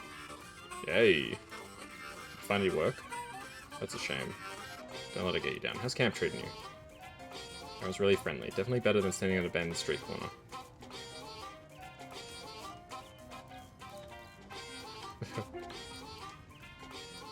Hi there, Dusty Rat. That's me. And your name was Kazuya? Got it in one. How you keeping, friend? No complaints that would make any sense to describe. Got any hobo code tips to share? Oh, Letters gave you the lowdown on the code, hey? I can teach you a character or two. She pulls out a copy of Racing Form out of her pocket and scripts some glyphs in the margins. Thanks. How you liking the camp? It's real nice. Everyone's real personable, even if most of them are a bit quirky. Oh my goodness, Kawu! Thank you for the raid. Let me just give you a quick shout out. What were you good folks up to today? How do I do this again? I almost forgot how to do a shout out. You're doing some art. Hey, that's awesome. What were you drawing? Something good? I'm just playing some Shadows of Loathing. I'm doing a lot of voice acting, so... Hello, guys. Hello there. It's nice the rain cleaned up. It is nice. I do enjoy the rain, but I also enjoy dry clothing. So you're the kind of guy that's comfortable in any sort of weather, eh? Yes, I do my best. Can't stop a rain cloud by crying, after all. And in fact, when you get right down to it, pretty much anything that happens to a person can be considered weather of some sort. Huh, that's real philosophical. Old Gus says if you can find pleasure in any circumstance, you'll never be a sufferer of misfortune. Gosh. Hey, you're creating your OC. That's awesome. That's awesome. Well, hopefully you had an awesome stream. I'm having fun. I'm just chilling with this game. This game's a lot of fun. I've already been in here, I think. I'm at the hobo camp right now. Talking to the hobos. Hi, Veronica. Hello, dearie. I like your hat. Why, thank you. I grew it myself. The flowers? The whole thing. I'm trying to grow some socks as well, but they're much trickier. I can imagine. It's a good RPG game, yes. This game is very fun. Oh, hello, thanks for pointing me here. It's been great. Nice. Yeah, I bet everyone's really glad to have a doctor around. Yep, although we've got a pretty robust lot here, so there really hasn't been anything interesting for me to do yet. But you know what they say, every unremoved appendix is basically a ticking time bomb. He rubs his hands together in excited anticipation. You have to get dinner, you'll be lurking. Good luck this stream. Thank you, thank you. Hopefully you have an awesome dinner. Can you spare me some first aid supplies? Sure, here you go. Use them in good health. No, wait, that would be wasteful. Wait until you're in bad health. Thanks, Doc. Hey, Walter. Oh, hey, thanks for telling me about this place. It's a fine little community. Nice, glad you're settling in. Yep, I'm accustomed to the solitary life of a fisherman, but it's nice to have folks come to you at the end of the day. Nobody's complained about the smell. Well, good. Let's talk to the Hobo King. What does he have to say for himself? Oh, here we go. Ah, Kazuya, you get around lots, right? In what sense exactly? You go to lots of places. Oh, yes. Do you think you'd be in the vicinity of the S.I.T Institute of Technology anytime soon? I have a small delivery I need someone to make. Yes, I can do that. I've received word that a hobo out there has come into possession of a number of old dorm room beds, and we could certainly make use of them. Could you locate the man and give him this invitation? I know who that is. That's Ovid. Where are you from? Hoboken. Of course you are. Did he teach me some hobo code? Ah, yes. According to the hobo code, I am of course obliged to assist, but first let me test you. Convince me of your worthiness, and I shall grant you a boon. Bewitch. You wag your fingers mystically at the Hobo King. You want to give me a boon. You believe it to be in your best interest. Are you trying to hypnotize me? That won't work. My crown is made of tinfoil. Oh, darn. Good effort, though. I don't know how you got your eyes to go all swirly like that, but it was impressive. I'll grant you the boon anyway. Great. King Johnny takes out a small notebook, writes a glyph, and hands you the page. What's this? That's the hobo code for boon. One of my favorite hobo jokes. I wish I got to use it more often. Thanks. So about those secret plans. I admit, you've been quite helpful.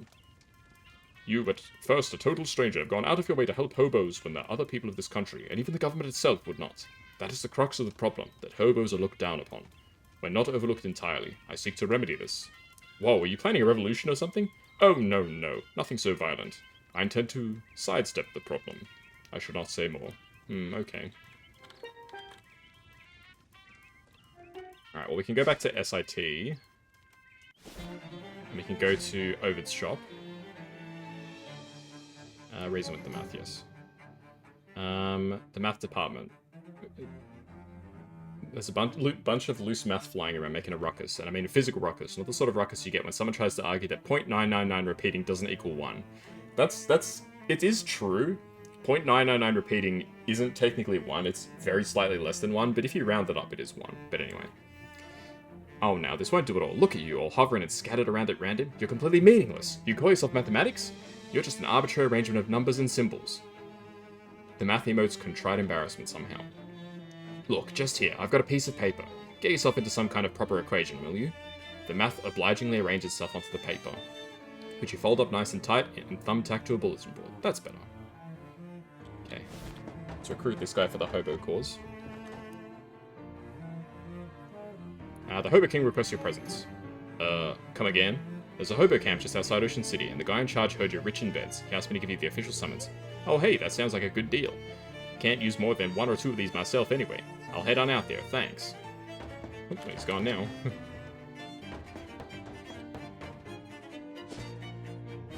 let's head back to Ocean City, and we'll head back to the hobo camp. What is it? Black orbs, more shadow creatures. Shadow bomb. Boom.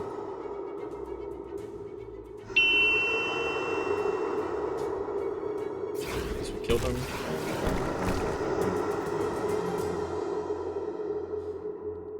What's with that violin music right at the end? It's like I'm playing freaking Arcanum of Steamworks and Magic Obscura. It's Ovid Lobbell, the shopkeeper from S.I.T. You know, the bed guy. Oh hey, Mr. Friend, I never caught your name. Hiya, Ovid. I'm Kazuya. Thanks for pointing me here. Business is booming. What do you got for me? Anything new? S.I.T. puzzle ring. Sure, I'll buy one. His Majesty's Leaf's favorite poem. No.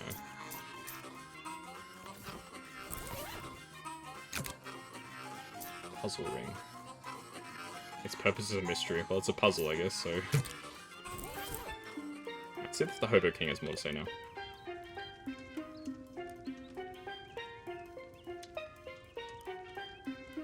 Okay, well, I helped him, and he doesn't have anything else to say right now. Let's head back home. We'll sleep. Oh, here we go. As the two of you are walking down the street, Molly suddenly stops and gestures at a nearby gun shop. Oh, hey, I know this bulldogger. Hang on a second. You want to go shopping? Nah, I just want to get my typewriter a quick tune-up. The site on it's kind of hinky. Cut yourself a piece of cake. I'll be right back. You don't see any cake around here, disappointingly. But Molly returns presently with a freshly polished Tommy gun and a cheerful grin. Now we're hitting on all sixes. Come, Buck, let's get a wiggle on. And here I thought Gabby was hard to understand.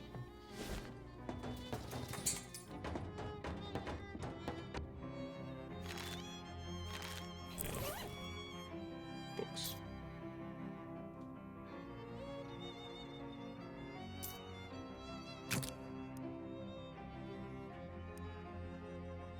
I think I might be able to beat her in chess now. Hang on. Where's my stats? Yeah, I've got 7 hot armor. Okay, okay. This is... It's definitely possible now.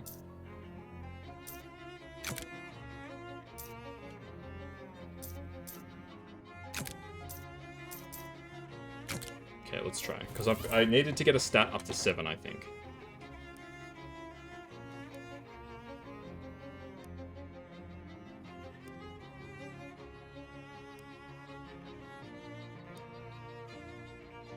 Okay. Okay. Okay.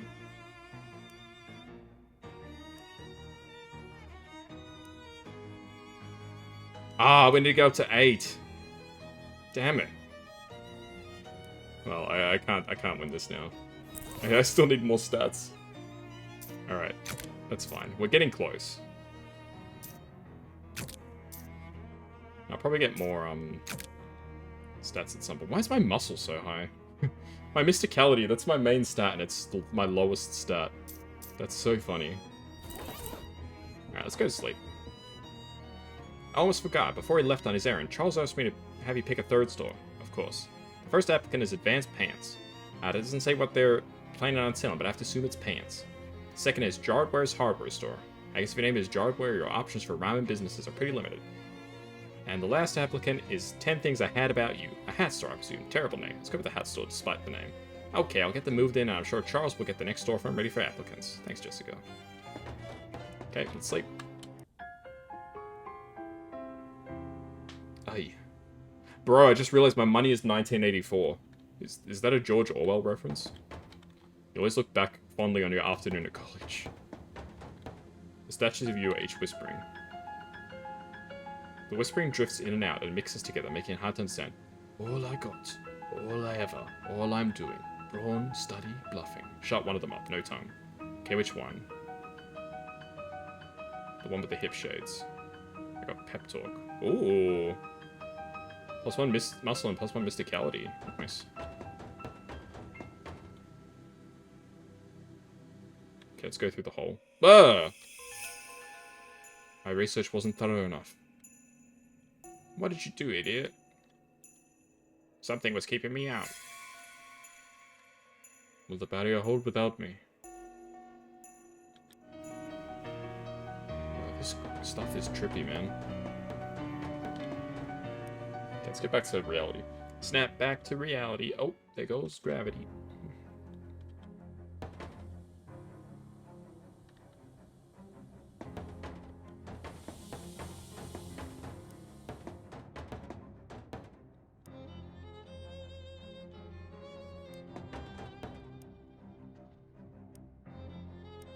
To get all my buffs back.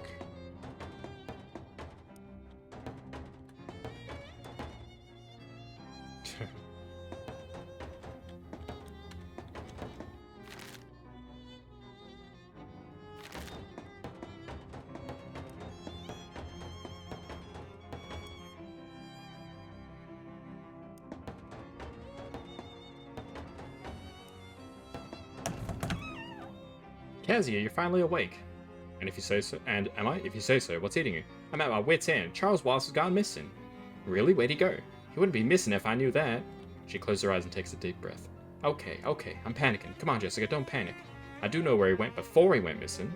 What happened? We were having trouble getting the Detectatron to focus on the next artifact. All we could get was the Big Moist. The Big Moist? The Big Moist? Or the Big Moist? Let's go to the Big Moist. It's a swamp north of Porkham, and I'm sure that the entire swamp is not the cursed artifact in question. Charles went out there yesterday to see if a drowned power line or something was causing interference. Huh. And he hasn't come back yet? No, he hasn't. Maybe I should go looking for him. Are you trying to drive me crazy? Come on, get a wiggle on, for crying out loud. Charles could have been eaten by the Gator Man by now. Excuse me? Eaten by the what now? Gator Man, you know. I don't, which seems like a good thing. The Big Moist is home to a tribe of nasty and belligerent half people, half alligators. They don't take kindly to intruders, such as, for example, Charles Wallace. Or me, presumably. Are you checking it out of me now, when a friend's life is possibly at stake? Is this map a slice of Swiss cheese? It's a sponge. Which deli have you been going to? The sponge is definitely not a map. You're going to a swamp. It's soft, damp, and has holes in it. What do you want from me? Alright, okay. Ooh. Ooh. Okay, I can call Don T, and I can call Rufus. Alright, let's call them all. Tak Shlucham. That's Russian. S. Oh, I can kind of read. I can read a little bit of Russian. I know that this is an S. I know that A is the same. I can't read the rest though. So it's S something something.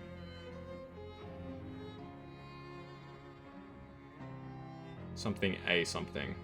S blank blank blank A something. I don't know. Diga, bueno, moshi moshi, Toblerone, guten Tag, Solunga, met Donald, allo, hala, damalim. Stick to English or I quit. Your resistance to international forms of communicating may prove to have a hindrance effect on you in the future. Our organization possesses ambitions of operating worldwide wise. I'll jump off that bridge when I get to it. What do you need? An incomplex reacquisition. A team of our operatives transporting a shipment of alcohol through the local wetlands encountered difficulties and were compelled to abandon their submarine. The wetlands proved to be drier than we'd anticipated. So you need me to recover the booze. Where do you want me to take it? You may retain the booze as your recompense. Our only recreation is that it not be acquired by prohibition agents, for fear they may discover our fingerprints upon it. Yeah, glass bottles do take fingerprints pretty regularly. The bottles spell. Yes, that's an excellent point. He gives you directions to the wrecked submarine. Okay, I'm on my way. Okay, and Rufus wanted to talk to me too. The number of died is not in service. Please hang up and... Rufus? Oh, it's you, Kazuya. Sorry about the subterfuge. I had to tap into the university line to get a phone down here. That isn't, strictly speaking, legal. Anyway, I think I figured out the next step in building my quantum telecommunication device. Can you come by the lab as soon as possible? Okay, see you soon. Okay, let's get the alcohol back to Fancy Dan. Oh, found this case of vodka. Found this case of absinthe. Found this case of gin. Found this cola. Found this simple syrup. Found vermouth. Found tomato juice. Heck yeah. Let's drink some absinthe, yeah. Absinthe with cola, yeah. Bottoms up.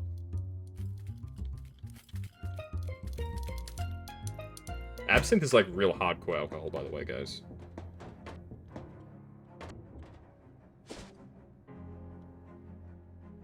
Okay, let's go to Rufus's lab. Let's help Rufus out first. Get some meat. Sweet. Oh, hello again. So what's the next step? I don't have to go back to the sewers, do I? Oh no. This is much more straightforward. Well, you're part of it, Willie, anyway. That's what I like to hear. I need some way to broadcast the quantum signal from this fishbone pearl over as broad an area as possible. I figure the most robust transmission network available is the commercial radio band. The nearest broadcast tower is the Radio Shack at WGCR in the Big Moist. Okay, what do I do there? Just make this transmitter I built, plug her into the console. That will transmit a special frequency out over the radio. Then I need a bunch of different test readings so I can adjust the signal for latency, data loss, and so forth. All you have to do is find as many random radios as you can, tune into WGCR, and use the receiver to test the transmission. At least 10 different radios should be enough. Let's call it 11 just in case. Gotcha. Okay, let's go to Big Moist. Chapter 4, The Big Moist. Swamped.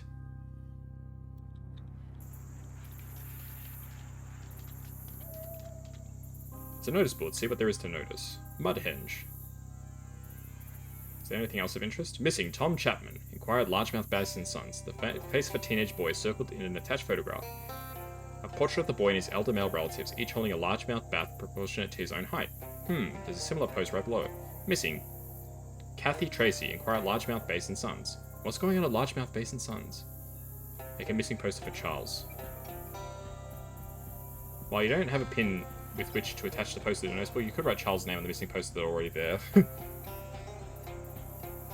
Add and Charles Wallace to both posters. Cross out Tom Chapman and write Charles Wallace. Cross out Kathy Tracy. Let's add Charles Wallace to both posters. Tom Chapman, inquire at Largemouth Basin Sons, and Charles Wallace. Kathy Tracy, inquire at Largemouth Basin Sons, and Charles Wallace. Oh, this game makes me laugh so much.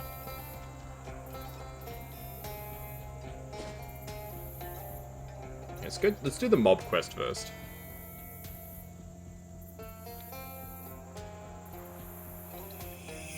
Oh no.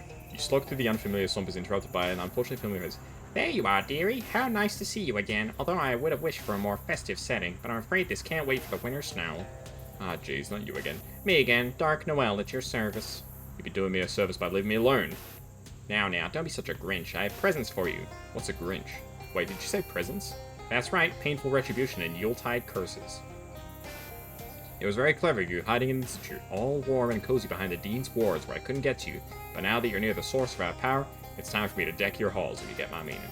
I'm just looking for my uncle. I don't know what you're talking about. I don't know anything about the Dean, or your plans, or those weird dreams, or any of it. She lays a finger aside of her nose, and her eyes start to glow red and green as well. Alright, let's fight.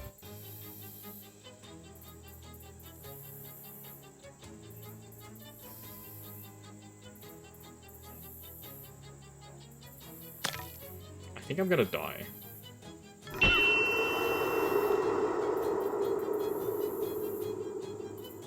Okay, I'm gonna try and win this fight. We'll see how we go. Okay, I can kill the flying orb.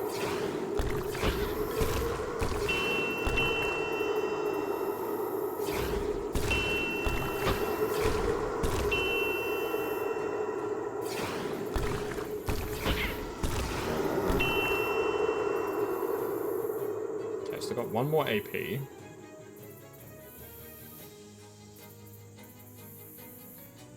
I can kill the Shadow Prism.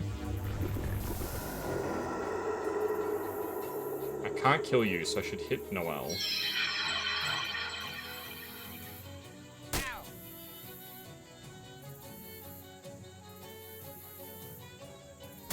Oh man, they got KO'd.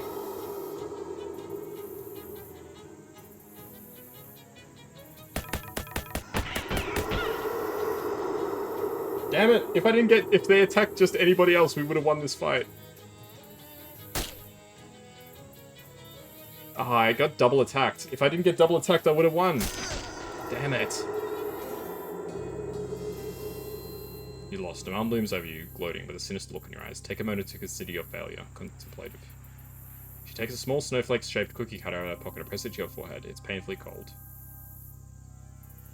Noel's dark sigil. Next time I see you, dearie, it'll be ringing sleigh bells. Ho ho ho. Oh, -1 to all my stats. That's not fair.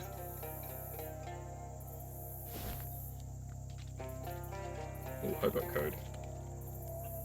Disappointing lack of sandwiches inside. Oh well, forewarned is forearmed, I guess. Closer. Strain your eyes. Years of study have taught you to deliberately damage your eyes in order to learn things. Those years of study finally pay off as you read. As the tube on the chart reveals itself. Torpedo tube pressure 19 psi. Good old 19 psi, classic pressure valve.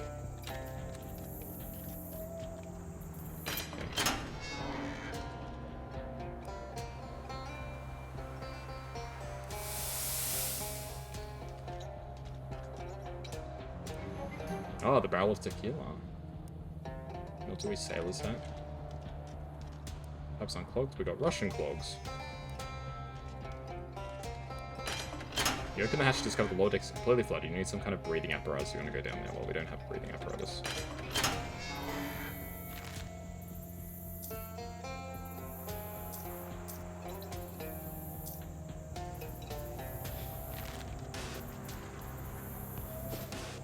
Let's go Radio Shack.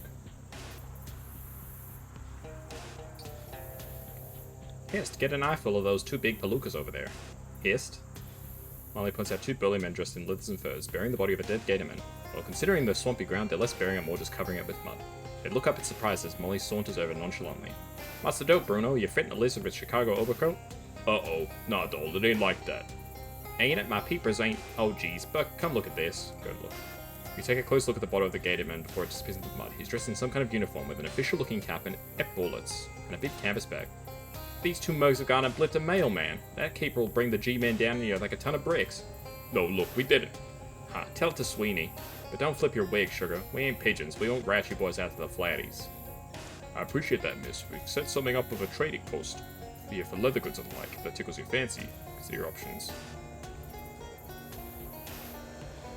Ooh, a leather straw. Let's go have a look-see.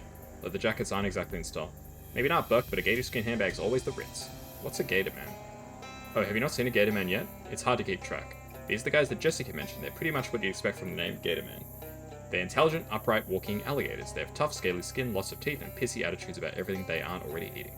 They especially hate intruders, and the second biggest reason the swamp isn't a popular tourist destination. The first being it's a swamp. Huh, okay. Let's check it out maybe later.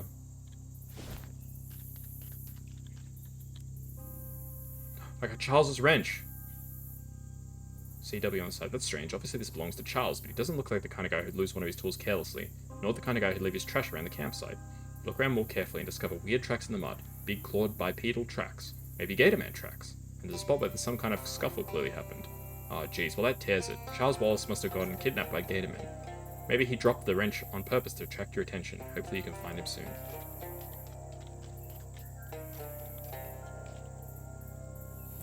Seven muscle. I would have had 7 muscle if the game didn't freaking steal my points away. I can prime apart now.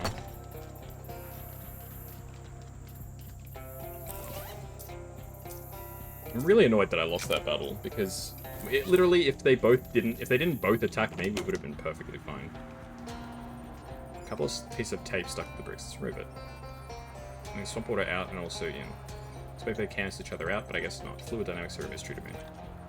There's some guys hanging around here looking stoic and cool, and also a gator man with more than the usual allotment of teeth. Let's approach. Hi, who are you guys? We are radio technicians. Why are you standing here in the dark? Why not? It is radio. There's nothing to see. Well, you got me there. Hey, about this water. About it. I just wanted to point it out that it isn't stagnant. It's flowing from one side of the room to the other. Ah, running water! One of our very several common weaknesses. Water burning? Already terrible. Vampires make for the door, but get in each other's way and dissolve into ash that is quickly washed away. They were vampires? Yes, apparently in this game, vampires are weak to running water. This machine is powered by evil. What is it? Glowing light ball thing. Ooh. Restroom? Toilet? Okay, let's find his toothwax. Flush the toilet, 50 XP.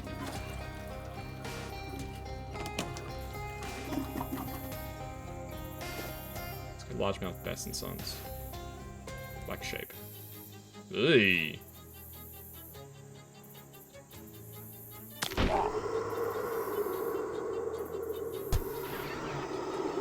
Okay, these enemies are getting quite tough. There we go.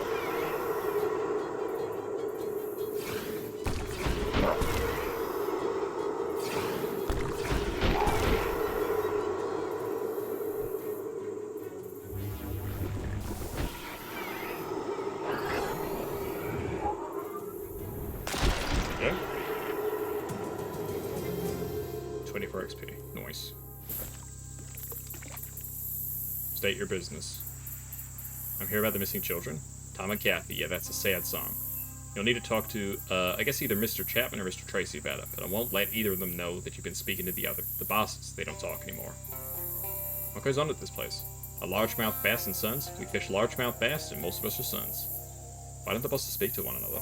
Between you and me and 3,600 largemouth bass, Mr. Chapman and Tracy haven't been on speaking terms since Mr. Chapman was snubbed at the Academy Awards a few years back. They tolerate each other only because they both perform a vital function of the business, which is Mr. Tracy debones the fish and Mr. Chapman rebones them. Only then are the fish ready for sale at the market. Are you saying they take out the fish's bones then put them back in? It's tradition. For generations, a Chapman has deboned the base and a Tracy rebones them. That unique process is what gives our bass its distinctive tang. What do you think happened to the kids? If you ask me, That's what I just did. Hell, they ran off. This life isn't for everyone, and Tom and Kathy, they never had the makings of a largemouth bat deboner or reboner. A shotgun's keeping you out, or something else in. Who cares? I'm going inside. Who's a marina must hate being stuck behind a desk. Greetings, as a marina, do you hate being stuck behind a desk? Excuse me, I make 6 figures a year behind this desk, and mind your manners, you're addressing Adam Tracy, Chief Deboning Officer of Largemouth Bass & Sons. Are you here about Kathy? I saw some posted about missing children. That's right, 3 nights ago, Kathy disappeared along with all her clothes and possessions, the contents of that safe there, and the company truck. Oh, and the Chapman kid. Sounds like she might have run away from home. I excuse the remark, as you don't know my Kathy. But suffice to say that's impossible. Kathy loves largemouth bass almost as much as assuming preordained roles in multi-generational family business. No, Kathy could not sleepily leave home. There's a much simpler explanation. Occam's gator. Occam's gator? A monstrous gatorman, centuries old, 10 feet tall if he's an inch. Which scales as blue as the deepest ocean. He has 2 tails as sharp as razors. He's not afraid to shave you. All appetites are insatiable. He'll strike at night and gobble our fish, guns, tax returns, whatever. And now I fear my Kathy. I don't know what we did to provoke his ire, but that beast has bullied and bothered our business since my grandfather was in toddler pants. I sometimes think the swamp itself has summoned him up to be our tormentor. My friend Charles is missing. Could Occams have taken him too? Charles? Hold on. That was the name written on Kathy's poster at the bus stop. A nasty piece of vandalism for which I do not doubt Occam's gator is responsible. That was me. You think Occam's gator ate Kathy? You have to understand, for decades, Occam's gator has been the sole author of this business's misfortune. Could he eat a child? Absolutely. That's his MO, or monstrous operandi. If Occam's ate Kathy, aren't we too late? Not necessarily. Occam's only handicap is his glacially slow digestion. Go ask Sylvester, a guard of ours. He was swallowed up by Occam's, but by stripping off in his belly and greasing his body in Occam's own fat, he was able to slither up and out of Occam's jaws while the great beast slept. Okay, where can I find Sylvester? I do not know. We had to terminate him for attempting to unionize. Occam's gator sounds made up.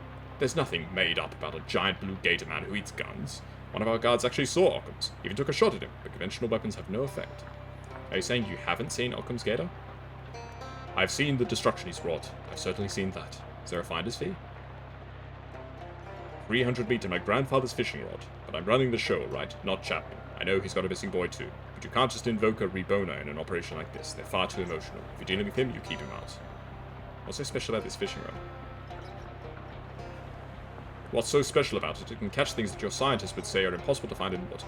How about that? So it doesn't catch fish? Yes, fish, but also impossible things. Sure. Good. Now, Peter, our guard at the front gate, was the last to see Occam's gator in sickening flesh. Peter chased him off our property to a revolting little hamlet, but dared not enter himself, and marked it on your map. I'm convinced that that's where you'll find Occam's, and inside Occam's, Kathy. Now bring him home, you hear me? I'm the chief deboning officer.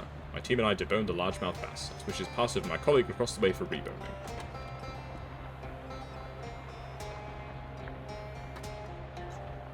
Emptied to magnify the misfortune of my stolen daughter. Any idea who did this? I can't prove it yet, but I'll be damned if Occam's gator did not have his claws in this. When did this happen? 3 nights ago. I'm still in shock. I can't even muster the strength to close the safe. I can do that for you. It's not hard. Would you? Sure. Bless you. It's a mess through there. Oh, I don't mind. I don't mean it's messy. I'm saying it's the room where we have meals. It's that type of mess. I thought they only really used that term in the armed forces. You don't consider fishing to be part of the armed forces? What do you think we used to hold the rods? Go inside. Ooh, fridge. It's the box of little atoms. Do not eat. Do eat. Oh no. The sandwich snacks of something foul and deeply wrong, as if the food had rotted itself to punish your mind transgression. It reminds you of the story of your friend Eve, who ate a forbidden window display sandwich and was cast out from the Garden of Eden restaurant. Oh no. Take a bottle of bass oil. God, I'm screwing up my stats right now. Take the bottles. Yeah. Try to pet the cat. Only true loyalty to the fisherman's cause will win her over, alas.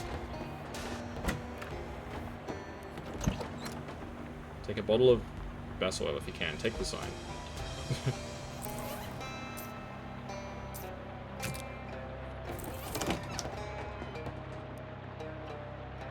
I ate your sandwich.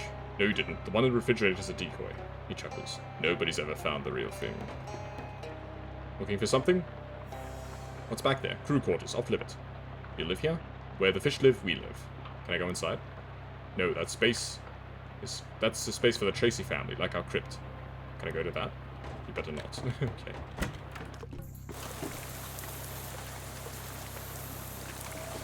Oh.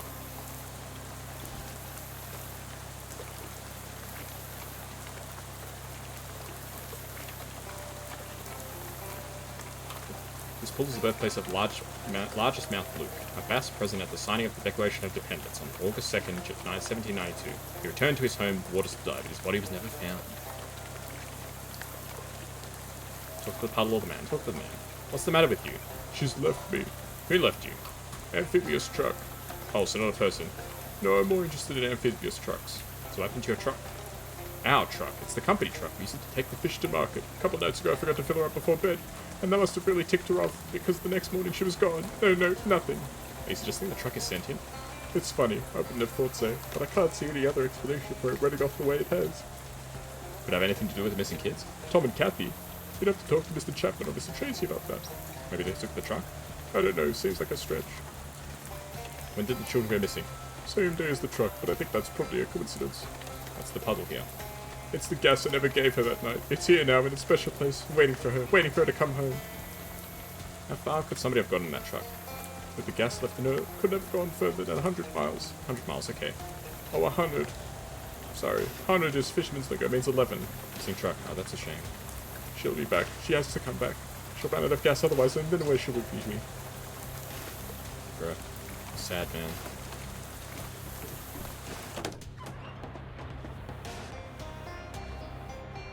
Chum bucket is described. A stranger is just the chum you ever made. Yeah, let's take it. Those are decorative. And chum inside. It's the very first batch of chum ever made by largemouth bass and sons back in the summer of 1803. Reminds us of our humble beginnings. Can I have it? No. Showed loyalty to the fisherman's cause, okay. What lies beyond that door is only for fishermen. What is it? Fish. Can I fish here? Ah. What's back of your quarters? And how would you know that? That's when Mr. Tracy has his. Maybe the two of you are more similar than you like to admit. Back off, Freud. Can I go inside? In our family's private quarters? I'd sooner let a dogfish loose in my socks. Is that something you do? Rarely. This must be the mess, right? It is, where we proudly reserve reboned fish just the way we like it. I don't want to see you slipping in any bones out of that fish in here. You definitely want to see that. Ah, I can't go in there. Okay. Hello, I wondered, do you ever wish you had a glorious death at sea? Oh, many a sea creatures try to give me one pail, but before they can get their teeth on me, I've reboned them 6 ways to Sontag. Spits a wad of chewing tobacco out the door.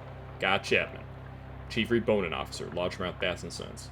You must be Kazuya, the one I hear is thrown in his lap with that wonderful deboner next door. Oh, I was surprised I know your name? Well, the largemouth bat have ears. Looking for someone myself, charge balls. I know the name, some fool wrote it on the missing poster I had up for Tom.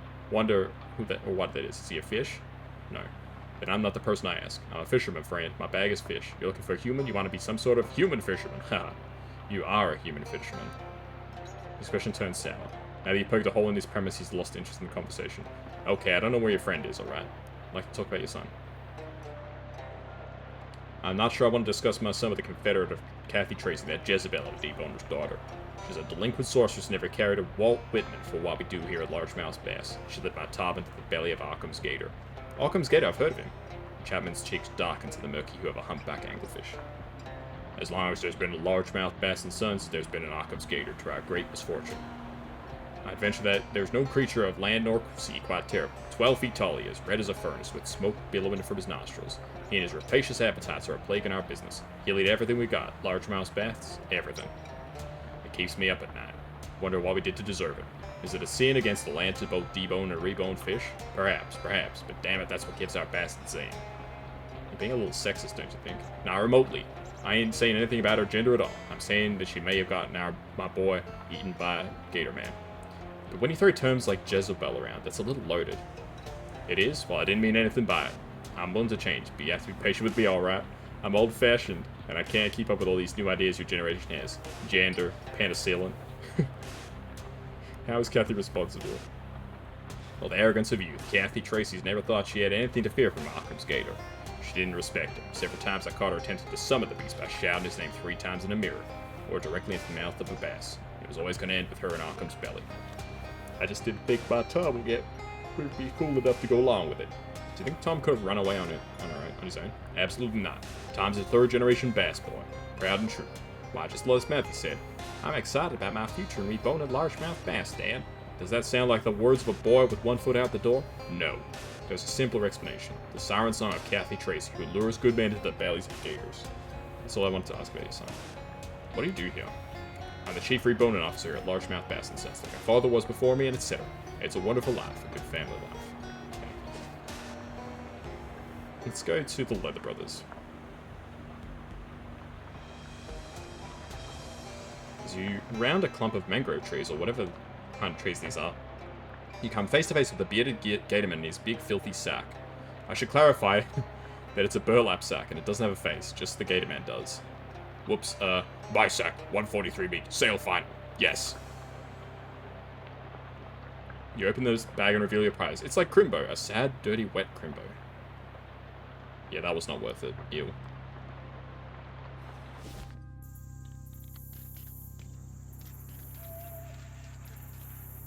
Careful of him or he might tan your hide. Something to say about the dead gator? Swear I didn't know he was a mailman, but never intentionally hurt a mailman. I never accused you of killing a mailman. Ah, hell, me and my big mouth.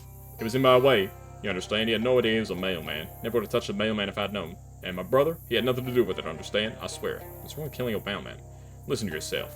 Can tell you ain't a hunter, alright? Most any species are fair game for hunting, but mailmen are protected by an international treaty. Last hunter I know who hunted a mailman got pulled up at the International Criminal Court and mailed to Mars. I never heard of International Criminal Court. No reason you should have. So far as jurisdiction only extends to the hunting of mailmen. Who are you? Me? Ain't much to my story. I'm a hunter named John Leathers, and if you can't tell by the accent, I'm from Albion. As a toddler, I hunted small game like mosquitoes and gnats, then moved on to foxes and voles, and as such, I grew up. I like the game over here, but I got my eye on the greatest game of all.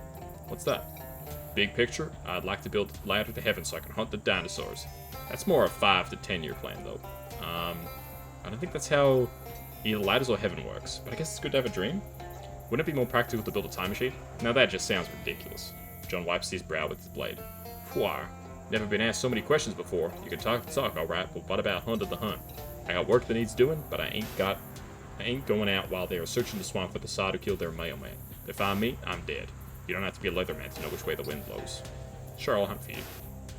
I love the positive attitude, and it's an easy job. 5 gator hides, that's all I need for my, project. I even know a place you might find them. Scoped it out myself. See? Easy job, pays well. Could be easier unless it was a smaller number of gator hides. What's this project you're talking about? Not so fast, I need to know I can trust you first. Alright. Item? It's empty, it's made of genuine leather, it does not contain genuine leather. The ambiguity is clear now, and the person responsible for the original description has been sacked! Wouldn't go in there if I were you. Why? Might not like what you see. Go inside. It's just a broken egg. Told you it weren't a pretty sight. I was looking forward to eating that egg all day, and come dinner time I went and bloody dropped it. Sorry for your loss, I bet.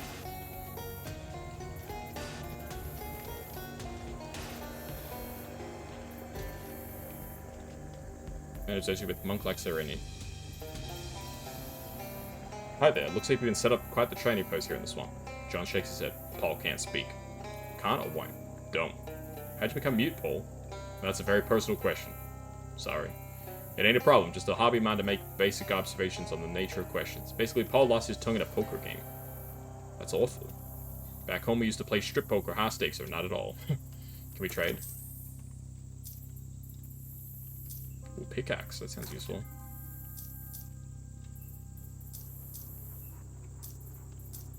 Add 3 physical armor to a hat, I'll buy these.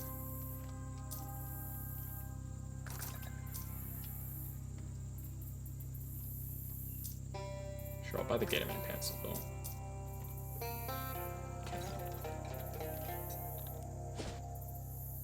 Let's go Gatorman Hamlet. The Frog Bog.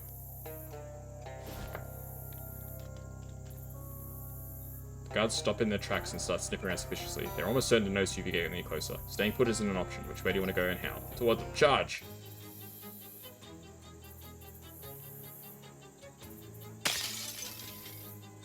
He had a shield.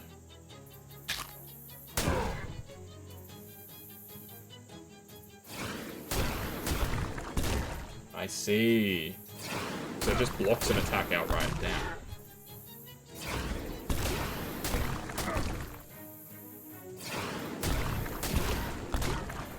Damn, I need to upgrade this attack. It's so weak.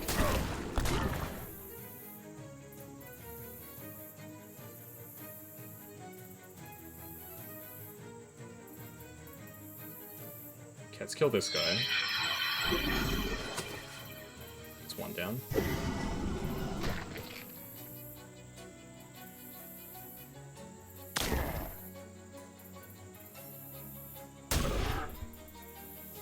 Okay, 9 damage to this guy. Then we can finish the other one off with our whisk. Easy. Says that the gate should have been avoiding you. Oh, I just got Gatorman skin pants, damn it. Another one of those Gatorman campsites. Maybe the ones who kidnapped Charles came this way. Investigate. I found Charles's other ranch. Campsite is similar to the previous one. A lot of Gatorman tracks and a lot of discarded cash. These Gatorman shore slots, you find a 15 to 16 combination wrench labeled CW. Looks like you're on the right track. Alright. Inside. Hello? Let's open the door. Force the door. Great effort, you open the door. My god, you're my savior. One more day trapped in the I would have completely succumbed to despair. Who are you? I'm Fabian, illustrator of natural species. Arid steppes, glittering bergs of ice. But lately my interests have taken me to damp lands. I'm in my soggy period. How'd you get in there? I was traveling to the swamp to sketch the native cypress, only to get caught in a net by these gator-esque men.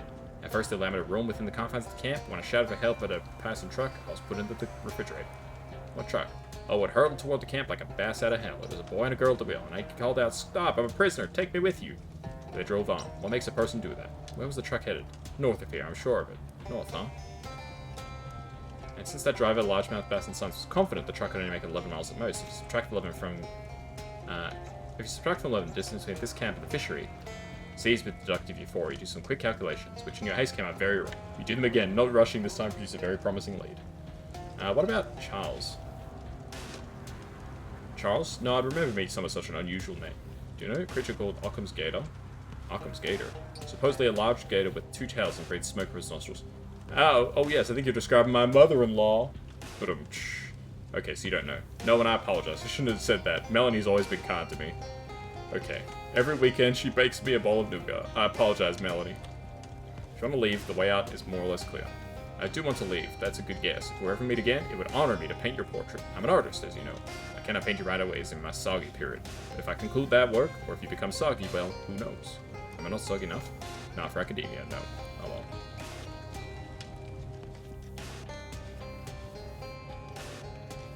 A safe hanging in an unsafe manner from the ceiling. Let's open it. I don't know the combination. Do not let the sleeping gatorman lie. If I get one more Moxie, I can... where's Moxie? There we go. Search him. Ah, the safe combination. Very nice.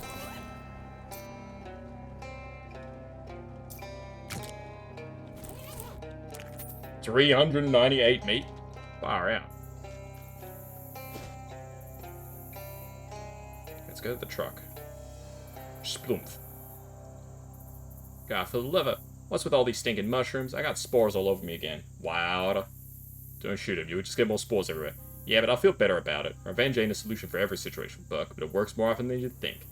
Look, just wipe the spores off with this handkerchief. Don't get all bent out of shape. It's never happened when I was working the strong-arm drugs, except the time that goblin exploded at me. There's nothing amphibious about this truck. Black smoke billows from the cow. That engine is cooked. Eat the engine.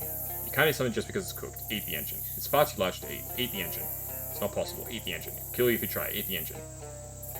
Girding yourself against the overbearing heat, you wrench open the cow and peer through the smoke. Only to find someone has beaten you to it. The engine has already been eaten. Next chance I get, I'm eating an engine. Sure. The cab door hangs limply from its hinges. Pull it open. The truck has been abandoned for some time. There is nobody inside unless they're very small and hiding. Are they? Small and hiding? No. Search the seats. A newspaper left on the passenger seats opened the classifieds page. Circle to advertisements for Mr. Rat's Hotel for Working Women and the Docks. Search under the seats. The gas tank is located underneath the driver's seat, which is the advantage of lowering the truck's center of gravity. The gas tank is empty, which is the advantage of the truck not working. You notice a tiny glint of metal. A key. Yay.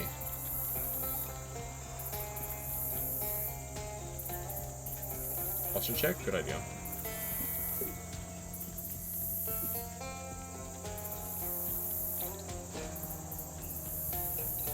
Okay, let's go Gatorman Village.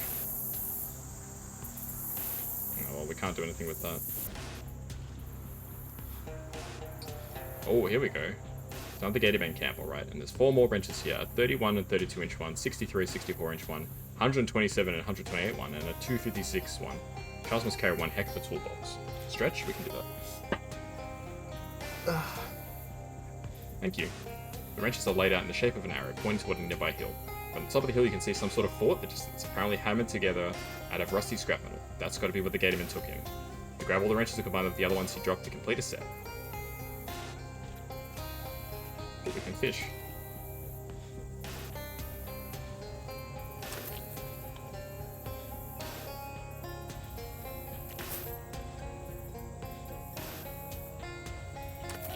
There we go, that's enough fish. Alright, let's bite the gators.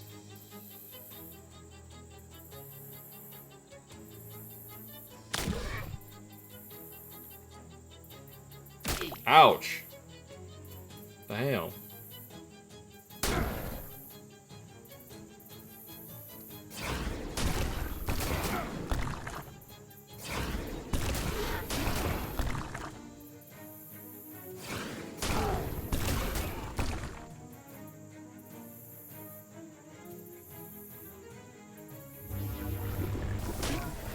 Let's kill this guy, because apparently his stats are super stacked.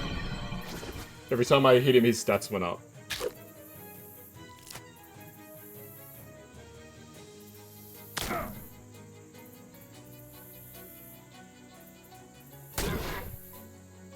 Let's kill the mushroom man. Next time we can kill the last guy.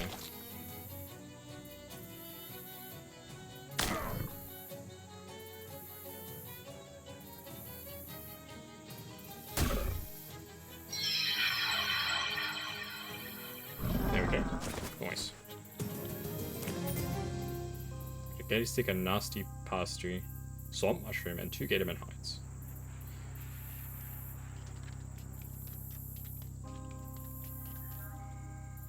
Muscle. I can get another point of muscle. I need to figure out how to get my stats back, because my stats are screwed. From losing that fight before. Okay, let's Oh, I need to push it again. Hang on, I'm pretty sure I can gain 2 muscle. Let's have a look. Shorts, and then do I have a hat that gives muscle? Surely I've got a hat that gives muscle, right? There we go, Vampire Skull Cap.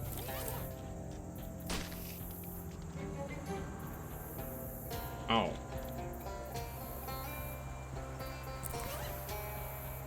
Can I get another point of muscle?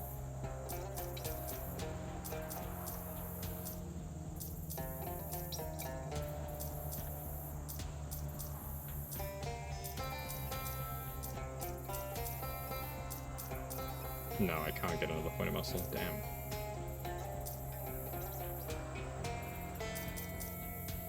Okay, let's get back to our usual stuff. Yeah. Can we go in here? Yes, we can. Grandfather's chair. Grandfather clock. Grandfather's disgusting bird bath. I got grandfather's tea. Grandfather's bags. I got some meat.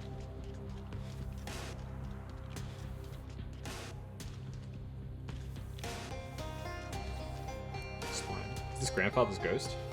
Well, this is hardly the strangest thing you've seen in the last few days. It's definitely pretty weird. It looks like a ghostly man. Mostly, obviously, his head. You can just barely make out his body if you squint. You reach out to touch him, but your hand passes right through. He doesn't respond to any attempt to get his attention. But instead, he seems focused on something you can't see to the left of that disgusting fly-covered meat hook. After a few minutes, the novelty wears off, so you go about your business.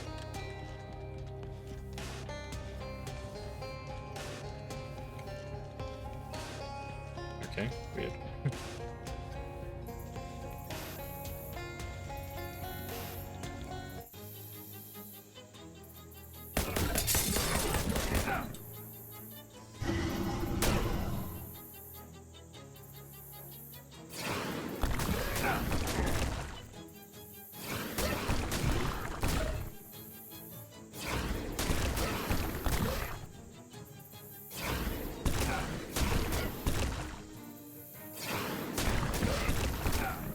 Are these all the same? Well, this one's gonna kill Molly, so I should... No, I should kill this guy because he's doing the most damage. Ouch. Yeah, Molly dies. That's not that big a deal because I can win the fight this turn.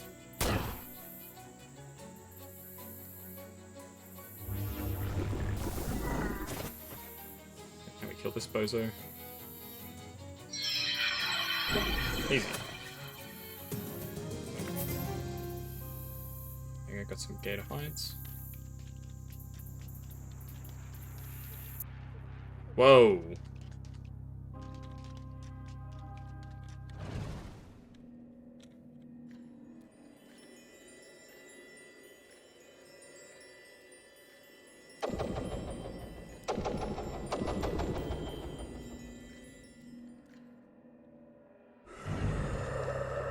Let's fight these bozos. Oh shit.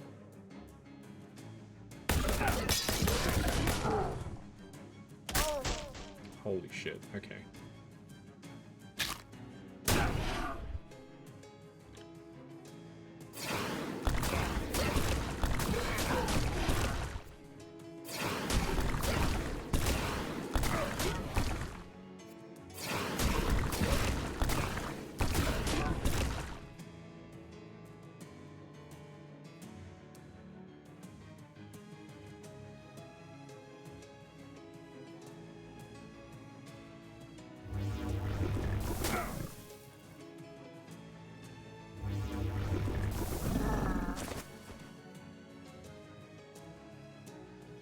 Ah, shit. Well, I'm dead.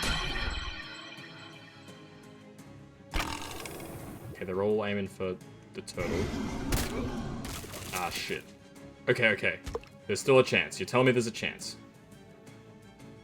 Okay. So I can heal myself for 10. I can kill this guy, right? Yeah, okay. Let's heal myself for 10. Let's kill this guy. Yep, you shrug. Let's heal ourselves for 10 again. You're gonna do 16 damage, you're gonna do 11 damage, okay. You can do 11 damage to me. 11 damage is not bad. Okay, you heal, which is really bad. Okay, I can kill you, 20 damage. Damn. Not bad, not bad. Holy shit, it's a lot of stuff. He prefers books to strange obelisks. Okay, let's leave that other group be for now. These guys are a bit too strong for me. Let's go to Mudhenge.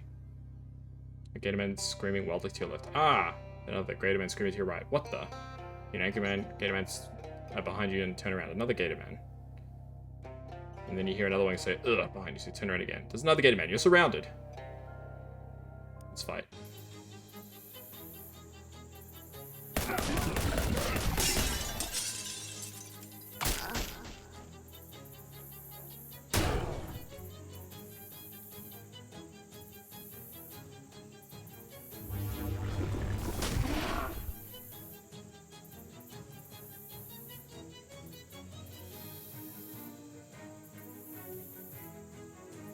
Let's kill this guy for me.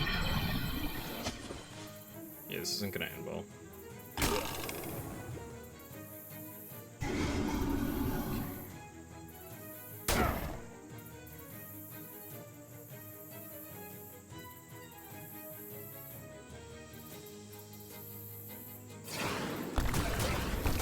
Okay, that's that.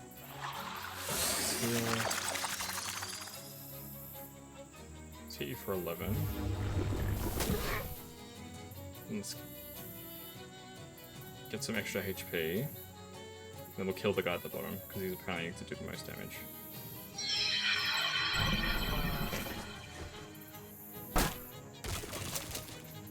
You hit Torty. Yeah, okay.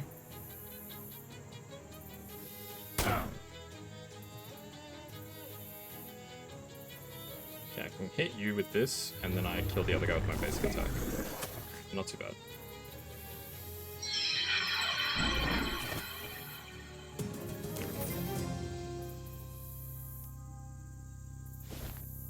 Mudhenge.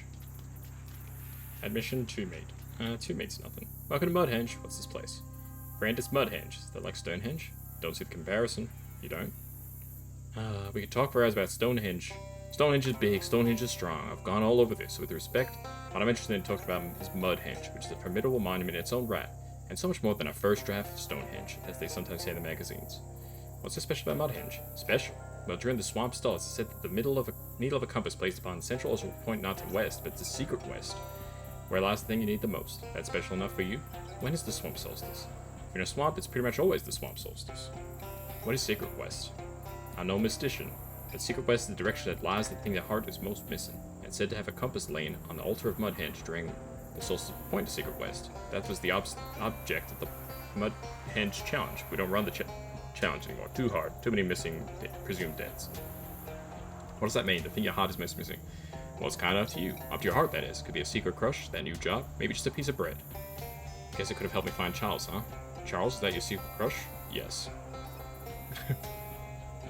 He's not, but I thought maybe she would help me out if I said yes. I'd like to visit Mudhenge. It's the best and most mysterious hedge this side of the border. The mission is 2 meat. What border? I believe all of them. Alright, here's the 2 meat. I knew you wouldn't be able to come all this way without seeing the famous Mudhenge. Here's a pamphlet that goes over the history of everything we know about this ancient monument.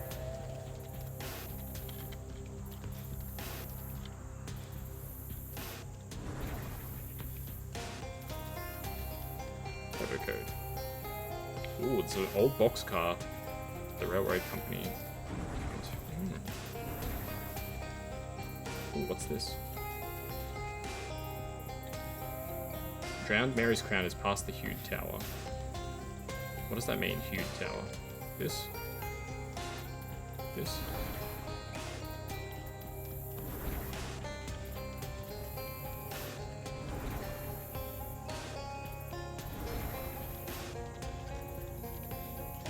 What does a Hued Tower mean?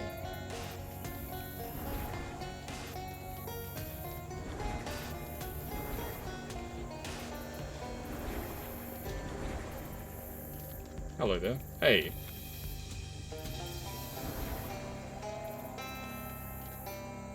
Okay, how do I get out of here? Oh god, I think I'm trapped here now.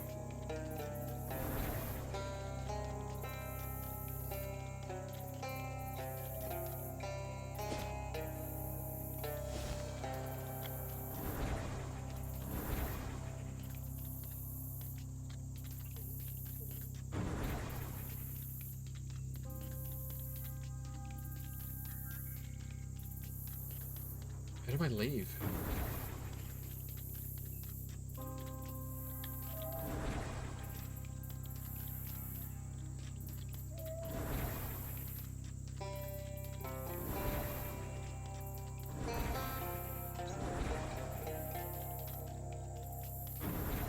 The hell? Do I just leave like this? Oh. Crash site, okay.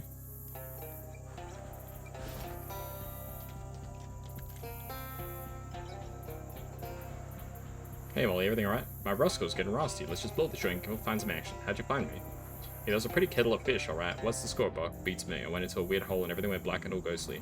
Yeah, but you're all see-through. It was all screw as a fruitcake. Okay. Let's go inside the coach. Oh, hello there. It's a diagonal hobo, although I suppose from your perspective he looks normal. Oh, hi, sorry, I didn't know anyone was living here. I suppose I should stop being surprised by that. That's quite alright. I'm Pepperidge Dauphin. Welcome to my humble abode. Thanks, I'm Kazuya Kuroneko. Nice boxcar you got here, apart from it being a little steep. Steep? Oh, yes. You know, I've grown so accustomed to tilt I hardly notice anymore. Apart from when I try to pay marbles. Your game must be really going downhill. Yes, quite. The accent is different from most hobos I've met. Well, my family's from old money, you see. How old? Old enough that it all turned to dust. All that remains is a rambling old manor house that I can't afford to maintain. So I decided this was a splendid opportunity to expand my horizons. The horizon's typically a bit more level. Why are you living in a boxcar in a swamp? Well, to be honest, it's been difficult to part with the old estate. This is as far as I've been able to get before homesickness becomes overwhelming. Aw, how bittersweet. Indeed. I wonder, would you spare the time to help me? I could be done with the place if I had a proper souvenir. Specifically, my father's collection of antique padlocks. And you can't get them yourself because of the memory? It's more a lack of memories. I've forgotten where the keys are. I'll help you. Thank you. There are 11 locks altogether. Except they won't be all together, will they? I'm afraid not, no. You have marked the location of the house on your... Is this a sponge?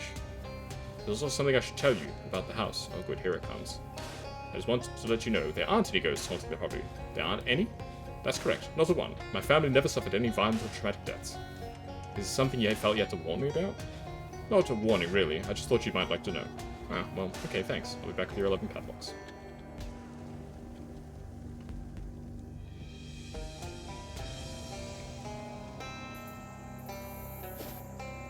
Let's go to the Dauphin house. Milk the insects, yes. Ooh, fancy car. Dauphin padlock key. Ooh. Covered a padlock. Okay, garage.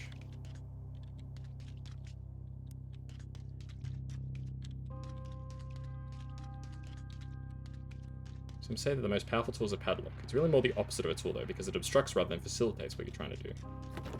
True. This hole is a tree, and conveniently, the hole is slightly larger than your hand. Honestly, for what is ostensibly a horror game, we've had too many opportunities for you to stick your hand into a dark, suspicious hole. Reach in! You slowly reach inside the hole. It's dark and ominous, and then, aye! You find a key. Really. That stream wasn't justified. Fensworth Dauphin died of natural causes. Goldilocks Dauphin died of natural causes. Beasley Dauphin died of natural causes. Hortense Dauphin died of natural causes. Mopey Dauphin died of natural causes. And Calpurnia Dauphin died of natural causes.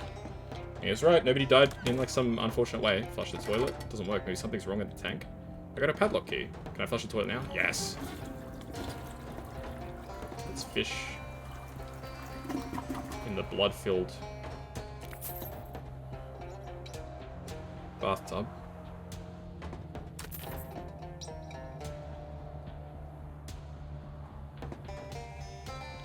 Okay. There we go. Got a padlock.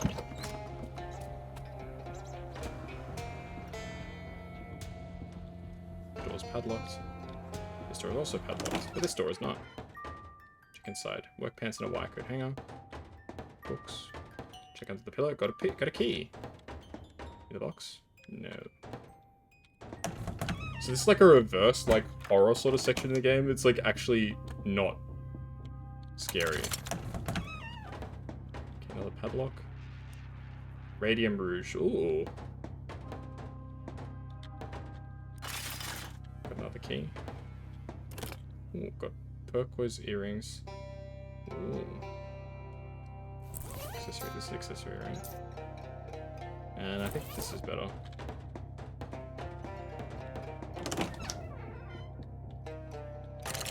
There we go, got another padlock. The Dauphin superstitious enough not to store these padlocks in the east side of the attic. That's how you get family curses, probably. We can just stream with bits and gizmos. You have a miniature radio. This radio is small enough to carry. Maybe if you listen to it periodically, it'll warn you about nearby monsters and manifestations of your repressed traumas, or maybe it'll give you the baseball scores. Got the radio up to your... Yeah. A boy asks, "Gee, Pop, where'd you get all that treasure? Is it a cursed pirate horde stolen from the ruins of an ancient civilization?" Haha, no son. Nothing like that. Just sound investments in perfectly normal and moral financial stock markets. Those voices. So eerie. Lots of boxes, but none of them say padlocks on them. You're not motivated to search them otherwise. Who knows what grisly things you might find.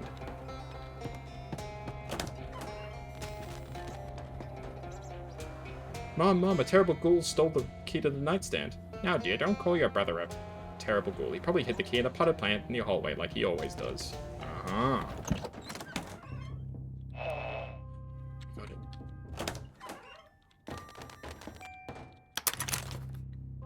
Got a creepy music box and a padlock. Who stole my golden arm? Then a boy's voice. Oh, come on, sis, don't tell me the ghost stories. That's the only one you ever tell.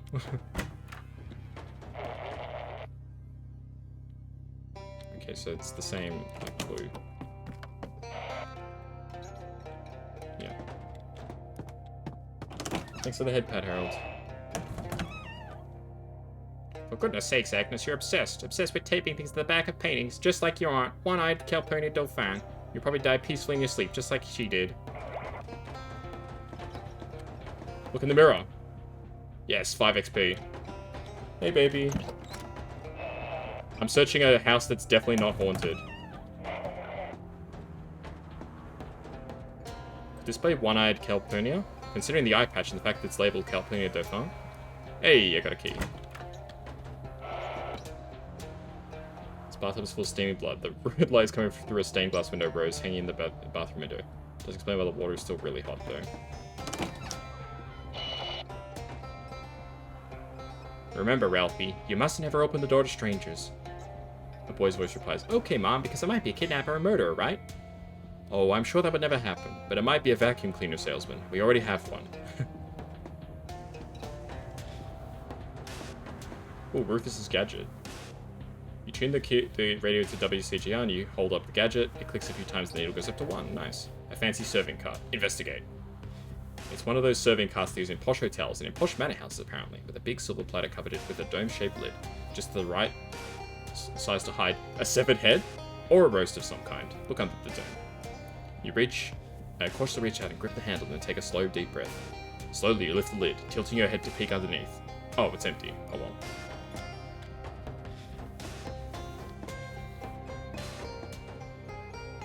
Why are you driving? She's got to go places, Harold. That's why she's driving.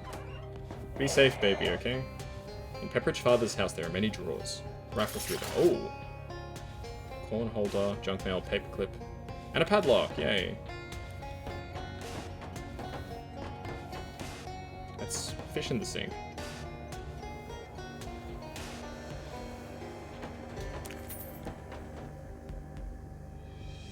Check for the road as it's dark, yeah.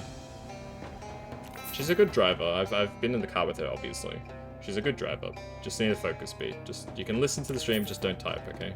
Until it's over. One of those old fridges that people get locked in and accidentally asphyxiated. Oh wait, that's all fridges these days. Maybe that's why it's padlocked. You got a recovered padlock. The fridge is empty of both expired food and expired hide and seekers. You do find a key that's inexplicably frozen into a block of ice. You need to turn most of these dry goods to stale goods. Is there anything good left? Fruit cocktail.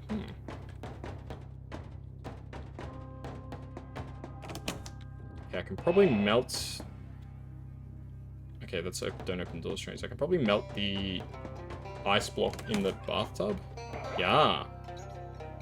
Dauphin padlock key. Here we go. Covered padlock, rhino bum, and a cryptic styptic pencil.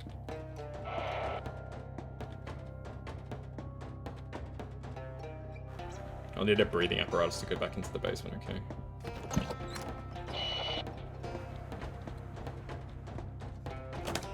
What's this in the kitchen? Be careful around the kitchen knives, Rebecca. They're very sharp. I keep them that way. Counterintuitive as it may be, dull knives actually cause more accidents. Yes, Mother, I understand. Is that true? Dull knives cause more accident? How does that work?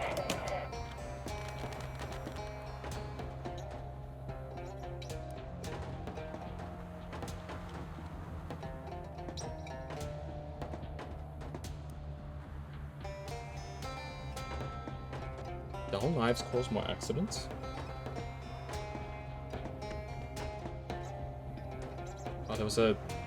Oh, it said take the stairs, okay.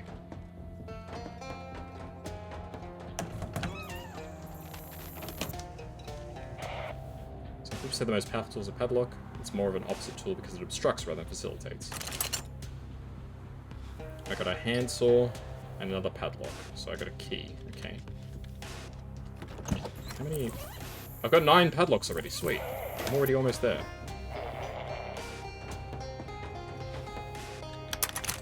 Got a fine china helmet.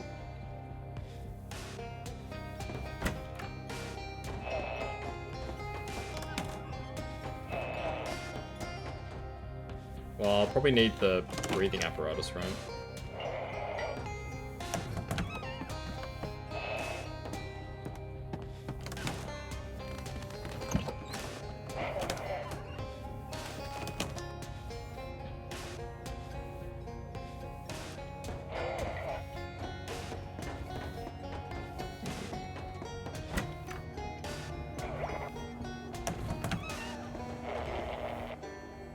Yeah, it's the last padlock. There's 11 padlocks.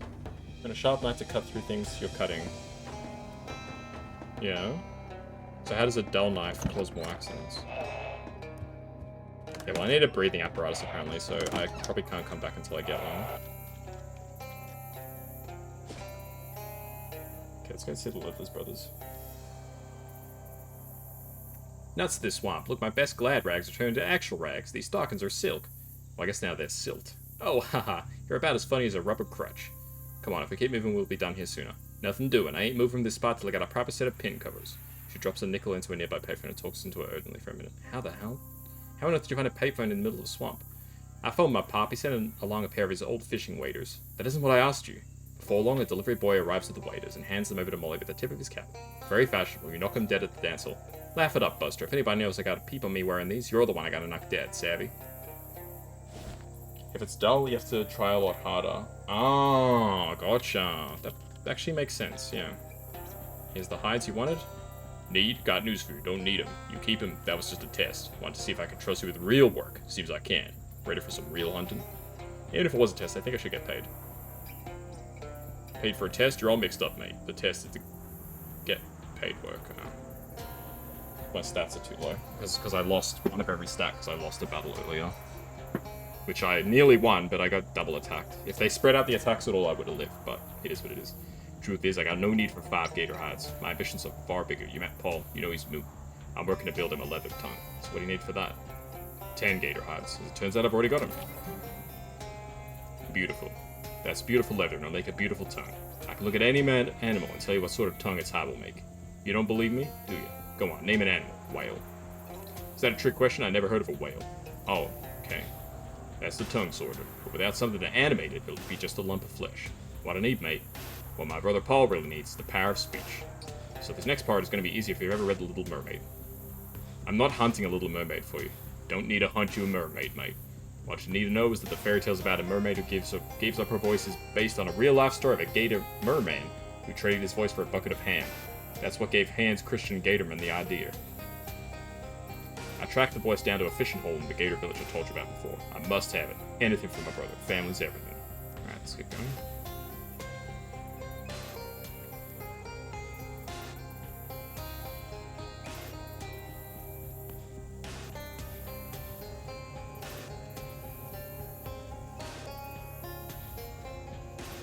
Okay, Gatorman Village.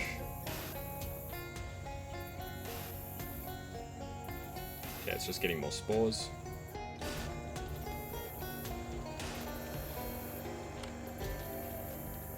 Okay, here we go. Yeah, but I get what you're saying, you know, it makes sense. Here we go, voice of the Gatorman. Yeah, if it's sharper, you can get the job done faster, which means less holding a knife.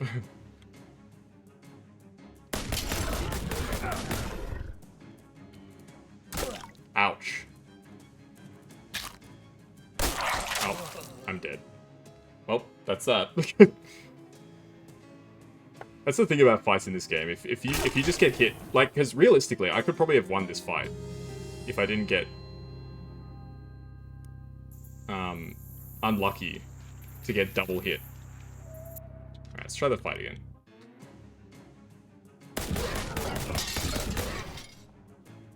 Because I can actually do like a metric F ton of damage, right? But you know, if I get hit twice in one turn, there's literally nothing that I can do about it.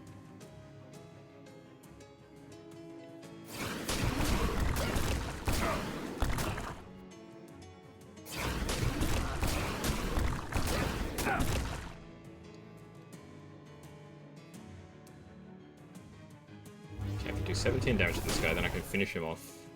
I can actually just finish him off with this, if that works.